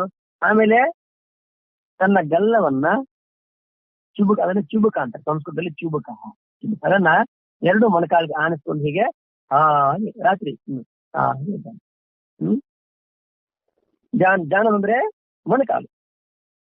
ಕರತಲ ಭಿಕ್ಷಾ ಕರುತಲ ವಾಸಃ, ಅಗಳಲ್ಲಿ ಎಲ್ಲೋ ಹೋಗ್ತಾ ಯಾರನ್ನ ಸ್ವಲ್ಪ ಊಟ ಕೊಡಿ ತಾಯಿ ಅಂತ ಕೇಳ್ತಾನೆ. ತಿನ್ಲಿಕ್ಕೆ ಏನೂ ಇಲ್ಲ. ಕರತಲ ಭಿಕ್ಷಾ ಕೈಯಿಂದ ಹಂಗೆ ತಗೊಂತಾನೆ, ಹಂಗೆ ತಿಂತಾನೆ. ಅದು ಭಿಕ್ಷೆ. ಇನ್ನು ನಿವಾಸ ಎಲ್ಲಿ ಗೊತ್ತೇ? ಕರುತಲ. ಕರು ಅಂದ್ರೇನು? ವೃಕ್ಷ, ಮರ, ಅದ್ರ ಕೆಳಗೆ ನಿವಾಸ. ಅಗ್ರೇ ವನ್ನಿ ಪೃಷ್ಠೆ ಭಾನು ರಾತ್ರೌ ಚುಬುಕ ಸಮರ್ಪಿತ ಜಾನು ಕರತಲ ಭಿಕ್ಷೆ. ಹೇಗಲೇ ಅವನಿಗೆ ಭಿಕ್ಷಾ ಪಾತ್ರ. ಎಲ್ಲಿ ಮಲ್ತಾನೆ? ಮರದ ಕೆಳಗೆ ಮಲ್ತಾನೆ, ಕರತಲ ವಾಸ. ತದಪಿ, ಇಷ್ಟೆಲ್ಲ ಆದ್ರೂ ಕೂಡ ಆಶಾಪಾಶ ನಾವಿ ಮುಂಚತಿ. ಆಶಾಪಾಶ ಅನ್ನೋ ಮನುಷ್ಯನ ಬಿಡೋದೇ ಇಲ್ಲ. ನೋಡಿ ಎಷ್ಟು ಚೆನ್ನಾಗಿದೆ. ವಯಸ್ಸಾಗಿದೆ, ಚಳಿಗಾಲದಲ್ಲಿ ಉಸಿರು ಕಾಯಿಸ್ಕೊಂಡು, ಅದೇ ರಾತ್ರಿ ಆ ಬೆಂಕಿ ಹಾಕೊಂಡು ಬೆಂಕಿ ಕಾಯಿಸ್ಕೊಂಡ. ಹಿಂದಿನ ಸೂರ್ಯ ಬಂದ, ಆಮೇಲೆ ಸೂರ್ಯ ಹೊರಟದ. ರಾತ್ರಿ ಮಲಗಬೇಕಾದ್ರೆ ಜಾನುಹು ಮೊಣಕಾಲಿಗೆ ತನ್ನ ಚೂಬಕ ಗಡ್ಡವನ್ನ ಹಾರಿಸ್ಕೊಂಡು ಹಾಗೆ ಮಲಗದ. ಹಾಗೆ ನಿದ್ದೆ ಬರಲ್ಲ. ಮತ್ತೆ ಊಟ ಏನಪ್ಪಾ? ಕರತಲ ಭಿಕ್ಷಾ ಬರ್ತಾನೆ, ಯಾರೋ ಕೈಯಿಂದ ಹಂಗೆ ಕೊಡ್ತಾರೆ, ಕೈಯಲ್ಲಿ ತಿಂತಾನೆ. ನಿವಾಸ ಇಲ್ಲಿ ಕದಪಿ, ಇಷ್ಟ ಆದ್ರೂ ಕೂಡ ಇನ್ನೇನು ಇಲ್ಲ. ಇಷ್ಟಾದ್ರೂ ಕೂಡ ಆಶಾ ಪಾಶ ನಾವಿನಂತೆ ಈ ಆಶಾ ಪಾಶ ಅಂತಕ್ಕಂಥ ಮನುಷ್ಯನನ್ನ ಹಾಗೆ ಬೆನ್ನು ಬಿಡದೆ ಬೇಟೆ ಆಡ್ತಾ ಇದ್ದಾವೆ. ಅದೇ ಬಹುಶಃ ಅದನ್ನೇ ನಾನು ಹೇಳ್ತಾ ಇದ್ದೆ, ಆಗಿನ ಕಾಲಕ್ಕೆ 1200-300 ವರ್ಷದ ಕೆಳಗೆ ಪರಿಸ್ಥಿತಿಗಳು ಇರಬೇಕಾದ್ರೆ ಅಂದ್ರೆ ಜನರ ಆಂತರ್ಯವನ್ನ ತಿಳಿಯುವಂತ ಶಕ್ತಿ ಅದೆಷ್ಟಿತ್ತು ಮಹಾನುಭಾವರು. ಒಬ್ಬ ವ್ಯಕ್ತಿಯನ್ನು ನೋಡ್ಬೇಕಾದ್ರೆ ಅವರ ಆಂತರಿಕ ಪರಿಸ್ಥಿತಿ ಹೇಗೆ ಅಂತ ಅವ್ರಿಗೆ ಸ್ಪಷ್ಟವಾಗಿ ಅರ್ಥ ಆಗಿರ್ಬೇಕು ಅಂತ ಕಾಣ್ತದೆ. ಸೂಕ್ಷ್ಮ ಬುದ್ಧಿ ಇದ್ರೆ ನಾವೇನು ವ್ಯಕ್ತಿಯನ್ನು ನೋಡ್ಬೇಕಾಗಿಲ್ಲ, ಅವ್ರು ಮಾತಾಡಿದ್ರು ಸಾಕು ಅವ್ರ ಮನಸ್ಸಲ್ಲಿ ಮನೋಭಾವನೆಗಳು ಏನು ಅಂತೇಳಿ ಅರ್ಥ ಆಗಿರ್ತದೆ. 1200-300 ವರ್ಷದ ಕೆಳಗಿನ ಪರಿಸ್ಥಿತಿ ಇರ್ಬೇಕಾದ್ರೆ ಬಹುಶಃ ಇವತ್ತಿನ ಪರಿಸ್ಥಿತಿ ಹೇಗಿರ್ಬಹುದು ಅದನ್ನ ನಾವು ಊಹೆ ಮಾಡ್ಲಿಕ್ಕೆ ಕೂಡ ತುಂಬಾ ಕಷ್ಟ ಸಾಧ್ಯ. ಯಾವುದೇ ಆಧುನಿಕ ಪ್ರಪಂಚದ ಆಧುನಿಕ ಏನು ಎಂತ ಆಧುನಿಕ ಇದಾವಲ್ಲ ಮೀಡಿಯಾಗಳಲ್ಲಿ, ಏನು ವಾಹನ ಮೀಡಿಯಾ ಅಂತೆ, ಮೊಬೈಲ್ ಅಂತೆ, ಏನು ಇಲ್ಲದೇ ಇರತಕ್ಕಂಥ ಕಾಲ ಅದು ಆಶಾಪಾಶಗಳಂತೆ. ಆಗಿನ ಕಾಲಕ್ಕೆ ಇರ್ಬೇಕಾದ್ರೆ ಬಹುಶಃ ಈಗ ಬರೀಬೇಕಾದ್ರೆ ಇನ್ನು ಯಾವ ಗೋವಿನ ನಂಬರ್ ಏನೋ ಗೊತ್ತಿಲ್ಲ. ಅದನ್ನಲ್ಲಿ ಇಷ್ಟೆಲ್ಲ ಆದ್ರೂ ಕೂಡ ಈ ಆಶಾಪಾಶ ಅಂತಕ್ಕಂಥದ್ದು ಮನುಷ್ಯನ ಬೆನ್ನು ಬಿಡದೆ ಬೇಟೆ ಆಡ್ತಾ ಇದ್ದಾವೆ. ಹಾಗಾಗಿ ಏನ್ ಮಾಡ್ಬೇಕಾಗಿತ್ತು? ಗೋವಿಂದಂ ಭಜ ಮೂಢಮತೆ ಸಂಪ್ರಾಪ್ತೆ ಸನ್ನಿಹಿತೆ ಕಾಲೇ ನಹಿ ನಹಿ ಅಕ್ಷತಿ ದುಶ್ರೀಕರಣೆ ಅನ್ನೋ ಮಾತನಲ್ಲಿ ಹೇಳ್ತಾರೆ.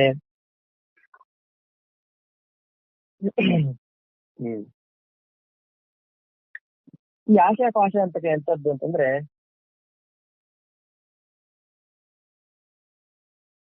ಮನುಷ್ಯನನ್ನ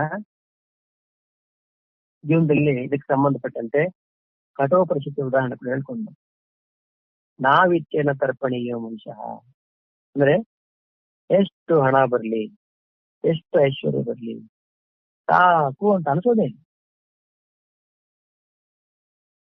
ಸಾಕು ಅನ್ಸುತ್ತಂದ್ರೆ ಸಾಕು ಅನ್ಸೋದೇ. ಆದ್ರೂ ಇನ್ನೇನಾಗಬೇಕು ಅಂತ ಬಿಡಿಸ್ತಾ ಇರ್ತದೆ. ಹಾಗಾಗಿ ಆಸೆಯನ್ನ ಪಿಶಾಚಿಗೆ ಹೋಲಿಸ್ತಾರೆ. ನಾವ್ ಹೇಳ್ತೀವಲ್ಲ, ಈ ಪಿಶಾಚಿಗಳಿರ್ತಂತೆ, ದೆವ್ವ ಭೂತ ಪಿಶಾಚಿಗಳು ರಾತ್ರಿ ಸಂಚಾರ ಮಾಡ್ತಿರ್ತಂತೆ, ಅವನ ಕತ್ತಿಸಿ ಸಾಯಿಸ್ತು, ಇವನನ್ನ ಅದರಿಂದ ಓಡಿಸ್ತಂತೆ, ಒಂದು ಹೊಲತಕ್ಕೆ ಬಿದ್ದು ಅವನ ಕೆಳಗೆ ಬಿದ್ದಂತೆ, ಹೌದಲ್ವಾ? ಆದ್ರೆ ಈ ಆಶೆ ಅನ್ನೋ ಪಿಶಾಚಿದೆ ನೋಡಿ, ಅದು ಮಾತ್ರ ಎಲ್ಲರನ್ನು ಕಾಡಿಸ್ತಾ ಇದೆ, ಪೀಡಿಸ್ತಾ ಇದ್ರೆ ಯಾರಿಗೂ ಸಿಗೋದೇ ಇಲ್ಲ ನೋಡಿ. ಅದನ್ನ ಕಂಡುಕೊಂಡು ಯಾರು ಮಹಾನುಭಾವರೇ ಕಂಡುಕೊಂಡಿದ್ದಾರೆ ಅದನ್ನ.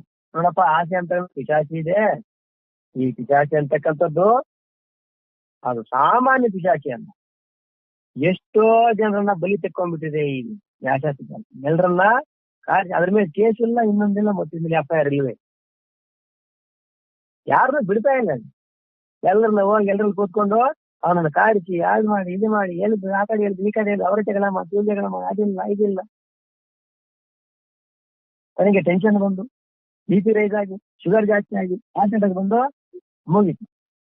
ಅದು ಮತ್ತೆ ಇನ್ನೂ ಮಾತ್ರ ಹೋಗೋದು. ಈಗ ಇಡೀ ಪ್ರಪಂಚವನ್ನೇ ಆಟ ಆಡ್ತಾ ಇದೆ ಆಸೆ ಪಾಶ ಅಂತ ಕಳಿಸಿ. ಆಸೆ ಅಂತಕ್ಕಂಥ ಪಿಶಾಚಿ ಯಾರನ್ನ ಹಿಡಿದು ಹಾಗೆ ಆಟ ಆಡ್ತಾ ಇದೆ, ಒಬ್ಬರನ್ನು ಬಿಡ್ತಾ ಇಲ್ಲ. ಬಹುಶಃ ಪರಮಾತ್ಮನ ಅನುಗ್ರಹ ಇಲ್ಲ ಅಂತಂದ್ರೆ ಯಾರನ್ನೂ ಬಿಡೋದಿಲ್ಲ ಈ ಆಸೆ ಪಿಶಾಚಿ.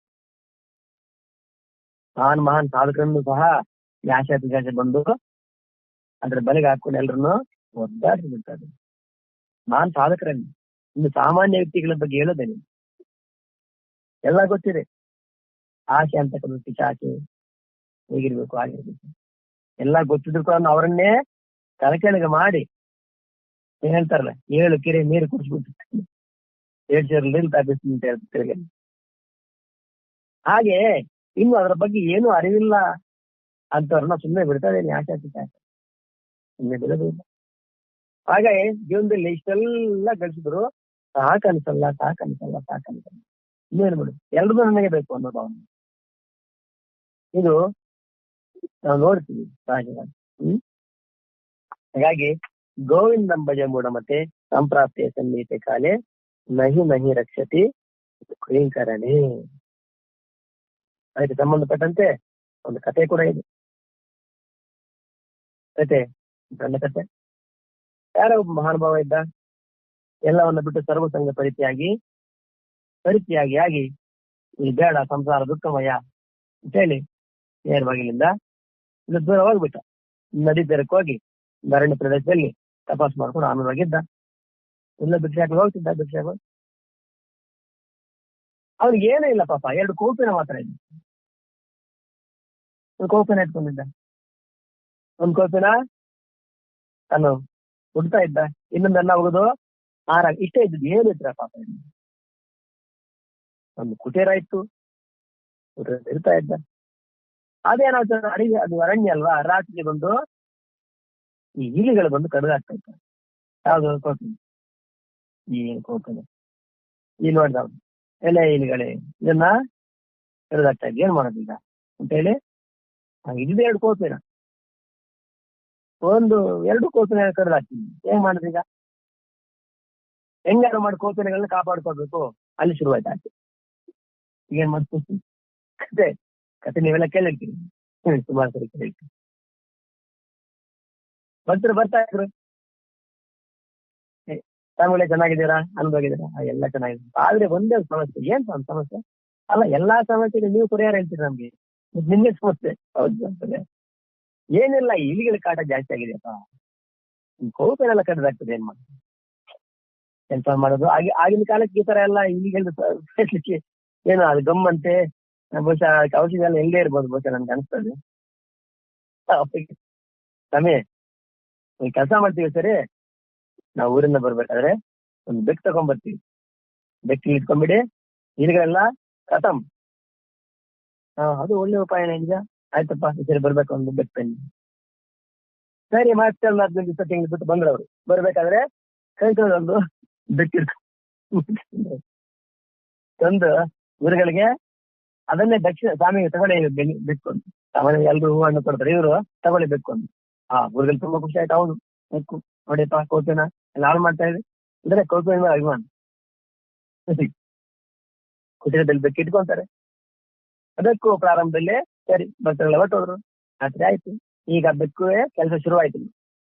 ಇಲಿಗಳು ಬಂದೇ ತಡ ಅಂತೇಳಿ ಹೋಗಿ ಅದರ ಮೇಲೆ ಹಾರಿ ಇಲಿಯನ್ನ ಹೇಳ್ಬಿಟ್ಟು ತಿಂದ್ಬಿಟ್ಟೆ. ಹೀಗೆ 1, 2, 3 ತಿಂಗಳು ಕಳೀತು, 2 ತಿಂಗಳು ಕಳೀತು. ಆದಾಗ ಸುತ್ತಮುತ್ತ ಇದ್ದೆಲ್ಲ ಇಲಿಗಳೆಲ್ಲ ಈ ಇಲ್ಲಿ ಬೆಕ್ಕು ತಿಂದಾಗ್ತದೆ. ಈಗ ಅದಕ್ಕೆ ಇಲಿಗೆ ತಿನ್ಲಿಕ್ಕೆ ಆಹಾರನೇ ಇಲ್ಲ. ಏನ್ ಮಾಡೋದೀಗ? ಅವರು ಸ್ವಾಮಿಗಳು ಧ್ಯಾನ ಮಾಡ್ಕೊತಾ ಇದ್ರು. ಈ ಬೆಕ್ಕು ಮ್ಯಾವ್ ಮ್ಯಾವ್ ಒಂದು ಬಂದು, ಯಾಕಂದ್ರೆ ಇದಕ್ಕೆ ಊಟ. ಇದಕ್ಕೆ ಏನ್ ಮಾಡೋದೀಗ? ಕೋಪಿನ ಕಾಪಾಡಿದ್ದಾಯ್ತು. ಸಮಸ್ಯೆ ಈಗ ಮೊದಲು ಕೋಪಿನ ಕಾಪಾಡ್ತೀನಿ. ಈಗ ಸಮಸ್ಯೆ ಏನು? ಈಗ ಬೆಕ್ಕಿಗೆ ಆಹಾರ ಏನು? ಬೆಕ್ಕಿಗೆ ಮತ್ತೆ ಭಕ್ತರು ಬಂದು ನೋಡಿ, ಭಕ್ತರು ಹೆಂಗಿರ್ತಾರೆ ಅಂತ ತುಂಬಾ ಬಡಿಸ್ಕೊಂತಾರೆ. ನಮ್ಮ ಭಕ್ತರು ಬಂದು ಸ್ವಾಮಿಗಳ ನಮಸ್ಕಾರ ಅಂದ್ರು. ಬನ್ನಿ ಬಂದು ತುಂಬಾ ದಿವಸ ಆಗುತ್ತೆ. ಏನ್ ಸ್ವಾಮಿ ಚೆನ್ನಾಗಿದ್ದೀರಾ? ಹೆಂಗೆ ಅದು ಇಲಿಗಳ ಕಥೆ ಏನಾಯ್ತು? ಇಲಿಗಳ ಕಥೆ ಏನ್ ಹೇಳ್ತೀರಿ? ಈಗ ಬೆಕ್ಕಿನ ಕಥೆ ಆಗಿದೆ. ಏನ್ ಸ್ವಾಮಿ ಬೆಕ್ಕಿನ ಕಥೆ ಏನು? ಏನಪ್ಪಾ ಬೆಕ್ಕಿನ ಕಥೆ? ಈಗ ಇಲಿಗಳೆಲ್ಲ ತಿಂದು ಮುಗಿಸ್ತು, ಈಗ ಬೆಕ್ಕಿಗೆ ಆಹಾರ ಇಲ್ಲ. ಅದು ನಾನು ಧ್ಯಾನ ಮಾಡ್ತೀನಿ, ಅದು ಬಂದು ಮ್ಯಾವ್ ಮ್ಯಾವ್ ಅಂತ ಇರ್ತದೆ. ನಾನು ಧ್ಯಾನ ಮಾಡಂಗಿಲ್ಲ, ಸುಮ್ಮನೆ ಕೂರಂಗಿಲ್ಲ. ಇದು ಸಮಸ್ಯೆ ಆಗ್ಬೇಕಾ? ಹಂಗಾರೆ ಈ ಸರಿ ನಿಮ್ಗೆ ಕೆಲಸ ಮಾಡ್ತಿರ್ತಾನೆ ಏನೋ, ಈ ಸರಿ ನಾವು ಒಂದು ಹಸುವನ್ನೇ ಕೊಟ್ಬಿಡ್ತೀನಿ. ಆಗಿನ ಕಾಲಕ್ಕೆ ಗೋ ಸಂಪತ್ತು ವಿಶೇಷವಾಗಿತ್ತು. ಮುರುಗನಿಗೆ ಒಂದೇನು ಹಸು ಬೇಕಾದ್ರೆ ಹಸು ಕೊಡ್ತಾ ಇದ್ದೆ. ಯಾರ ಮನೆಯಲ್ಲಿ ಹಸುವನ್ನೇ ಹಸು ನೀವು ಹೆಂಗೋ ನಿಮ್ಗೆ ಸುತ್ತಮುತ್ತ ಬೇಕಾದಷ್ಟು ಹುಲ್ಲಿದೆ, 1-2 ಕಟ್ ಹಾಕಿ ಆಯ್ತಾ. ಹಸು ಸಂತಾನ ಮೇಯ್ತದೆ, ನಿಮ್ಗೆ ಹಾಲು ಸಿಗುತ್ತೆ, ಬೆಕ್ಕಿಗೆ ಹಾಲು ಆಗುತ್ತೆ. ನಾನೊಂದು ಹಾಲು ಕುಡ್ಕೊಂಡು ಅವ್ನ ಧ್ಯಾನ ಮಾಡ್ಕೊಂಡು ಬೆಕ್ಕಿಗೆ ಹಾಲು ಆಗ್ತದೆ, ಮತ್ತೆ ಇಲಿಗಳ ಕಾಟ ಇರಲ್ಲ. ಅವ್ರಿಗನಿಸ್ತು ಇದು ನಿಜಾನೇ, ಆಗ್ಲಪ್ಪ ಹೀಗಾಗಿ. ಸರಿ ಹೋದ್ರು ಅವ್ರು. ಮತ್ತೆ 1 ತಿಂಗಳು ಬಂದು ಒಂದು ಹಸು ತಗೊಂಡ್ಬಂದ್ರು. ನಮ್ಗೆ ನಮಸ್ಕಾರ, ನಿಮ್ಗೆ ಗೋದಾನ ಮಾಡ್ತಾ ಇದ್ದೀವಿ, ತಗೊಳ್ಳಿ. ಈ ಗೋವು ನೀವು ಮಾಡ್ತಕ್ಕಂತ ಏನ್ ತಪಸ್ಸು ಧ್ಯಾನಕ್ಕೆ ನಿಮ್ಗೆ ಆಹಾರದ ಕೊರತೆ ನೀಗಿಸಲಿ, ನಿಮ್ಗೆ ಒಳ್ಳೇದಾಗ್ಲಿ, ನಮಗೂ ಒಳ್ಳೇದಾಗ್ಲಿ, ನೀವು ಆಶೀರ್ವಾದ ಮಾಡಿ. ಆಯ್ತು ಸರಿ, ಹಸು ತಗೊಂಡ್ರು. ಹಸು ಬೇಕಾದಷ್ಟು ಆಗಿನ ಕಾಲಕ್ಕೆ ವಿಶೇಷವಾಗಿ ಏನು ಒಳ್ಳೆ ಮಳೆ, ಹುಲ್ಲು ಬೇಕಾದ ಹುಲ್ಲು ಇರ್ತಾ ಇತ್ತು. 1-2 ಕಟ್ ಹಾಕ್ತಾರೆ, ಹುಲ್ಲು ಬೇಯ್ತದೆ, ಸಾಯಂಕಾಲ ಹಾಲು ಇರ್ತದೆ, ಬೆಕ್ಕು ಹಾಲು ಹಾಕ್ತಾರೆ, ಇವರು ಹಾಲು ಕುಡಿತಾರೆ, ಸಂತೋಷ ಆನಂದವಾಗಿ. ಆಮೇಲೆ ದಿನೇ ಕರು ಆಯ್ತು. ಈಗ ಒಂದಾಗಿದ್ದು ಹಸು ಒಂದು ಕರು ಇದೆರಡು. ಏನ್ ಮಾಡುದು ಈಗ? ಈ ಕರು ನೋಡ್ಕೋಬೇಕು, ಹಸು ನೋಡ್ಕೋಬೇಕು, ಬೆಕ್ಕಿಗೆ ಹಾಲು ಹಾಕ್ಬೇಕು, ಅದು ಕಸ ಗುಡಿಸ್ಬೇಕು, ಅದನ್ನು ಬೇರೆ ಕಡೆ ಕಟ್ಟಬೇಕು. ಅದು ಈ ಕರು ಹಾಗೆ ಜಿಗಿತಾ ಎಲ್ಲೋ ಅರಣ್ಯದಲ್ಲಿ ಹೋಗ್ಬೇಕದೆ. ಆ ಕಡೆ ಇರ್ಲಿ ಏನಾದ್ರು ಸಿಂಹನೋ ಹುಲಿನ ಬಂದು ತಿಂದಾಗ್ತದೆ. ಇದನ್ನ ನೋಡ್ಕೋಬೇಕು. ಈಗ ಶುರುವಾತೀಗ ಈಗ ಹಸುವಿಂದು ಕರುವಿನ ಕತೆ ಆಯ್ತು. ಒಂದು ಕೋಪಿನ ಕತೆ, ಆಮೇಲೆ ಬೆಕ್ಕಿನ ಕತೆ, ಈಗ ಹಸುವಿನ ಕತೆ. ಈಗ ಇದು ಸಮಯ ಎಲ್ಲ ಈ ಬೆಕ್ಕನ್ನು ನೋಡ್ಲಿಕ್ಕೆ, ಹಸುವನ್ನು ನೋಡ್ಲಿಕ್ಕೆ, ಅದ್ರ ಕಸ ಗುಡಿಸ್ಲಿಕ್ಕೆ, ಅದ್ರ ಮೇವು ಮತ್ತೆ ಇದು ಶುರುವಾಗ್ತದೆ. ಈಗೇನ್ ಮಾಡೋದು? ಭಕ್ತರು ಬಂದ್ರು, ಚೆನ್ನಾಗಿದ್ದೀರಾ? ಈಗ ಬಹುಶಃ ಏನ್ ಸಮಸ್ಯೆ ಇರ್ಲಿಕ್ಕಿಲ್ಲ. ಅಯ್ಯೋ ಯಾಕಿಲ್ಲ, ಇನ್ನು ಸಮಸ್ಯೆ ಜಾಸ್ತಿ ಆಗಿದೆ. ಏನ್ ಕತೆ? ಹಸುವಿನ ಕತೆ ಅಪ್ಪ, ಕರುವಿನ ಕತೆ, ಹಸುವಿನ ಕತೆ. ಏನಾಗಿದೆ? ಏನ್ ಹೇಳ್ತೀರಿ ನೋಡಿ. ಈ ಕರು ಅಲ್ಲಿ ಆಡ್ತಾ ಬಿದ್ದೆಲ್ಲ ಹೋಗ್ಬಿಡ್ತದೆ. ಯಾವ ಹುಲಿ ಸಿಂಹನ ಬಾಯಿಗೆ ಬಿದ್ಬಿಟ್ರೆ ಏನ್ ಮಾಡೋದು ನಾನೀಗ? ಬೇರೆ ಈಗ ಮಳೆಗಾಲ, ಬೇಸಿಗೆ ಕಾಲ ಬಂದಿದೆ, ಸರಿಯಾಗಿ ಹುಲ್ಲಿಲ್ಲ, ಅಲ್ಲಿ ದೂರ ಹೋಗ್ಬೇಕು, ಮೇಯ್ಸ್ಕೊಂಡ್ ಬರ್ಬೇಕು. ಅದನ್ನ ಮೇಯಿಸೋದು, ಈ ಬೆಕ್ಕಿಗೆ ಹಾಲು ಹಾಕೋದು, ಈ ಕರು ಇದೇ ಸಾಕೊಂಡಿದ್ದ ಕರೆಗೆ ಇನ್ನೆಲ್ಲಿ ಧ್ಯಾನ ಮಾಡ್ತೀವಿ. ಸರಿ ಸ್ವಾಮಿ, ಈ ಸರಿ ನಾವು ಕೆಲಸ ಮಾಡ್ತೀವಿ. ಏನು ಯಾರೋ ಒಬ್ಬ ಮನುಷ್ಯನ ನಾವು ಇಲ್ಲೇ ಪರ್ಮನೆಂಟ್ ಆಗಿ ಇಟ್ಬಿಡ್ತೀವಿ, ನೀವು ಆನಂದವಾಗಿರಿ. ಅವನು ಹಸು ನೋಡ್ಕೊಂತಾನೆ, ಏನು ನೋಡ್ಕೊಂತಾನೆ, ಬೆಕ್ಕು ಹಾಲಾಗ್ತಾನೆ, ನೀವು ಹಾಲು ಕೊಡ್ತಾನೆ, ಸೇವೆ ಮಾಡ್ತಾನೆ. ಸರಿ, ಒಳ್ಳೇದು ಭಕ್ತರು ತುಂಬಾ ಒಳ್ಳೆಯವರು. ಆಗ್ಲಪ್ಪ, ನಿಮ್ಗೆ ಒಳ್ಳೇದಾಗಿ ನಾವು ಆಶೀರ್ವಾದ ಮಾಡಿ. ಸರಿ, ಇನ್ನೊಂದ್ ಸರಿ ಬಂದ್ರೆ ಅವರು ಬರ್ತಾ ಒಬ್ಬ ಮನುಷ್ಯ ಕರ್ಕೊಂಬಂದ್ರು. ನೋಡಪ್ಪ, ಏನು ಸ್ವಾಮಿ ಸೇವೆ ಮಾಡು, ಹಸುವಿನ ಸೇವೆ ಮಾಡು, ಕರು ಸೇವೆ ಮಾಡು, ಎಲ್ಲ ಆನಂದವಾಗಿರಿ. ನಾವು ಬರ್ತಾ ಇರ್ತೀವಿ, ನೀನೊಬ್ಬರೇ ಅಂತೇಳಿ ನೀನು ಚಿಂತೆ ಪಡಬೇಡ, ಸ್ವಾಮಿ ಚೆನ್ನಾಗಿ ತಪಾಸ್ ಮಾಡ್ಕೊಳ್ಳಿ, ನೀನು ಅವ್ರು ಸೇವೆ ಮಾಡ್ತಾ ಆನಂದವಾಗಿರು. ಸರಿ ಅಂತಂದವ್ರು. ಆಯ್ತು. ಇನ್ನು ಪ್ರತಿ ದಿವಸ ಡ್ಯೂಟಿ ಅವನ ಅವನು ಹಸುವನ್ನು ಕರ್ಕೊಂಡು ಹೋಗೋದು, ಬೇಯಿಸ್ಕೊಂಡ್ ಬರೋದು, ಅವ್ನು ಕಸ ಗುಡಿಸೋದು, ಅದು ಸ್ವಲ್ಪ ಏನು ಕುಟೀರ ಏನ್ ಮಾಡೋದು, ಆ ಬೆಂಕಿಗೆ ಹಾಲು ಅದು ಇದು. ಅವನು ನೋಡಿ, ಸಾಮಾನ್ಯವಾಗಿ ಹ್ಯೂಮನ್ ಇದೆ ಸೋಷಿಯಲ್ ಅನಿಮಲ್. ಮನುಷ್ಯ ಕೂಡ ಸಾಮಾಜಿಕ ಪ್ರಾಣಿ. ಅದು ಮನುಷ್ಯ ಯಾವತ್ತೂ ಅಂದ್ರೆ ಒಬ್ಬನೇ ಬದುಕಲಿಕ್ಕೆ ತುಂಬಾ ಕಷ್ಟ ಆಗ್ತದೆ. ಅಂದ್ರೆ ಇದು ನಾ ಹೇಳ್ತೀನಿ ಸಾಮಾನ್ಯ ಮನುಷ್ಯರ ವಿಷಯ. ಎಲ್ಲಾ ವಿಷಯದ ಬಗ್ಗೆ ನಾನು ಮಹರ್ಷಿಗಳು ಮಹಾನುಭಾವರ ಬಗ್ಗೆ ಹೇಳ್ತಾ ಇಲ್ಲ. ಸಾಮಾನ್ಯವಾಗಿ ಮನುಷ್ಯ ಸಂಘ ಜೀವಿ. ಮನುಷ್ಯ ಸಂಘದಲ್ಲಿ ಬರ್ತಕ್ಕಂಥ ಜೀವಿ. ಅದು ಕೂಡ ಒಂದು ಪ್ರಾಣಿನೇ ಮನುಷ್ಯ ಕೂಡ. ಅದೇನು ವಿಶೇಷ ಏನು ವಿಶೇಷ? ಸಂಘ ಇಲ್ದಿರ, ಯಾವ ಸಂಘ ಇಲ್ಲದೆ ಬದುಕೋದಿದೆಯಲ್ಲ, ಒಬ್ಬನೇ ಬದುಕೋ ತುಂಬಾ ಕಷ್ಟದ ವಿಷಯ. ಅಷ್ಟು ಸುಲಭ. ಆದ್ರೆ ಆತ್ಮಶಕ್ತಿ ಆ ವಿಷಯ ಬೇರೆ. ಆಧ್ಯಾತ್ಮಿಕವಾಗಿ ಇರ್ತಕ್ಕಂಥ ಜನ ಅವರೊಬ್ಬರೇ ಇರ್ತಾರೆ, ಆ ವಿಷಯ ಬೇರೆ. ನೋಡಿ, ಮಹಾನ್ ವ್ಯಕ್ತಿಗಳೆಲ್ಲ ಎಲ್ಲೋ ಹಿಮಾಲಯದಲ್ಲಿ, ಎಲ್ಲೋ ಗುಹೆಗಳಲ್ಲಿ, ಅಲ್ಲಿ ಯಾರು ಹೋಗ್ಲಿಕ್ಕೆ ಆಗಲ್ಲ, ಅಲ್ಲಿ ಒಬ್ಬರೇ ಇರ್ತಾರೆ, ವರ್ಷಾನುಗಟ್ಲೆ ಇರ್ತಾರೆ. ಯಾರು ಹೋಗೋದನ್ನ ಅವಶ್ಯಕತೆ ಇಲ್ಲ. ನಮ್ಗೆ ಅನಿಸ್ತಾ ಕೆಲವೊಂದು ಅವರು ಏನಾದ್ರು ಬೇಕಂದ್ರೆ ಎಲ್ಲಿ ಹೋಗ್ತಾರೆ ಅಂದ್ರೆ ನಮಗೆ ಅರ್ಥ ಆಗಲ್ಲ. ಎಲ್ಲಿ ಹೋಗ್ತಾ ಗೊತ್ತಿಲ್ಲ, ಒಬ್ಬರೇ, ಯಾವುದೇ ಮೀಡಿಯಾದಲ್ಲಿ ಏನು ಇಲ್ಲ. ಅದು ಮಹಾತ್ಮರ ವಿಷಯ ಬಿಡಿ. ಸಾಮಾನ್ಯರ ವಿಷಯ ಹೇಳ್ಬೇಕಂದ್ರೆ ಒಬ್ಬನೇ ಇರ್ತಾರೆ, ಅಷ್ಟು ಸುಲಭ, ತುಂಬಾ ಕಷ್ಟ. ಹಾಗೆ ಇವನು ಕೂಡ ಸ್ವಾಮಿಗಳು ಸ್ವಲ್ಪ ಧ್ಯಾನ ಮಾಡ್ಕೊಂತ ಇರ್ತಾರೆ. ಇವನು ಎಷ್ಟಿನಾಂತ ಫೋನ್ ಕಡೆಗೆ ಬೇಜಾರಾಗುತ್ತೆ. ಏನು ಒಬ್ಬರು ಮಾತಾಡಂಗಿಲ್ಲ, ನಗೋಂಗಿಲ್ಲ, ಏನೂ ಇಲ್ಲ, ಇಲ್ಲೇ ತಿನ್ಲಿಕ್ಕೆ ಸರಿಯಾಗಿಲ್ಲ ಅಂತೇಳಿ ಅವನು ನೋಡ್ದ. ಇವ್ರಿಗೆ ಹೇಳ್ದ ಕೇಳ್ದವನು ಜಯಿಸಿದ ಮೊಟ್ಟೆ ಆಗಿದ್ದ. ಮತ್ತೆ ಗುರುಗಳಿಗೆ ಶುರುವಾಯ್ತು ಕೆಲಸ. ಈ ಹಸು ನೋಡ್ಕೊಳ್ಳೋದು. ಇದು ಮುಂದೆ ಏನಾಗುತ್ತೆ ಈಗೆಲ್ಲ ಗೊತ್ತಿರೋ ವಿಷಯ. ಮುಂದಿನ ಭಾನುವಾರದಲ್ಲಿ ಮುಂದುವರಿಸೋಣ. ಓಂ ಪೂರ್ಣಮದಃ ಪೂರ್ಣಮಿದಂ ಪೂರ್ಣಾತ್ ಪೂರ್ಣಮುದಚ್ಯತೆ ಪೂರ್ಣಸ್ಯ ಪೂರ್ಣಮಾದಾಯ ಪೂರ್ಣಮೇವಾವಶಿಷ್ಯತೆ. ಓಂ ಸಹನಾವತು ಸಹನೋ ಭುನಕ್ತು ಸಹ ವೀರ್ಯಂಕರವಾವಹೈ ತೇಜಸ್ವಿನಾವಧೀತಮಸ್ತು ಮಾ ವಿದ್ವಿಷಾವಹೈ. ಓಂ ಶಾಂತಿ ಶಾಂತಿ. ಓಂ ಸರ್ವೇ ಭವಂತು ಸುಖಿನಃ ಸರ್ವೇ ಸಂತು ನಿರಾಮಯಃ ಸರ್ವೇ ಭದ್ರಾಣಿ ಪಶ್ಯಂತು ಮಾ ಕಶ್ಚಿತ್ ದುಃಖಮಾಗ್ ಭವೇತ್. ಓಂ ಶಾಂತಿ ಶಾಂತಿ. ಹರಿ ಓಂ ತತ್ಸತ್. ಓಂ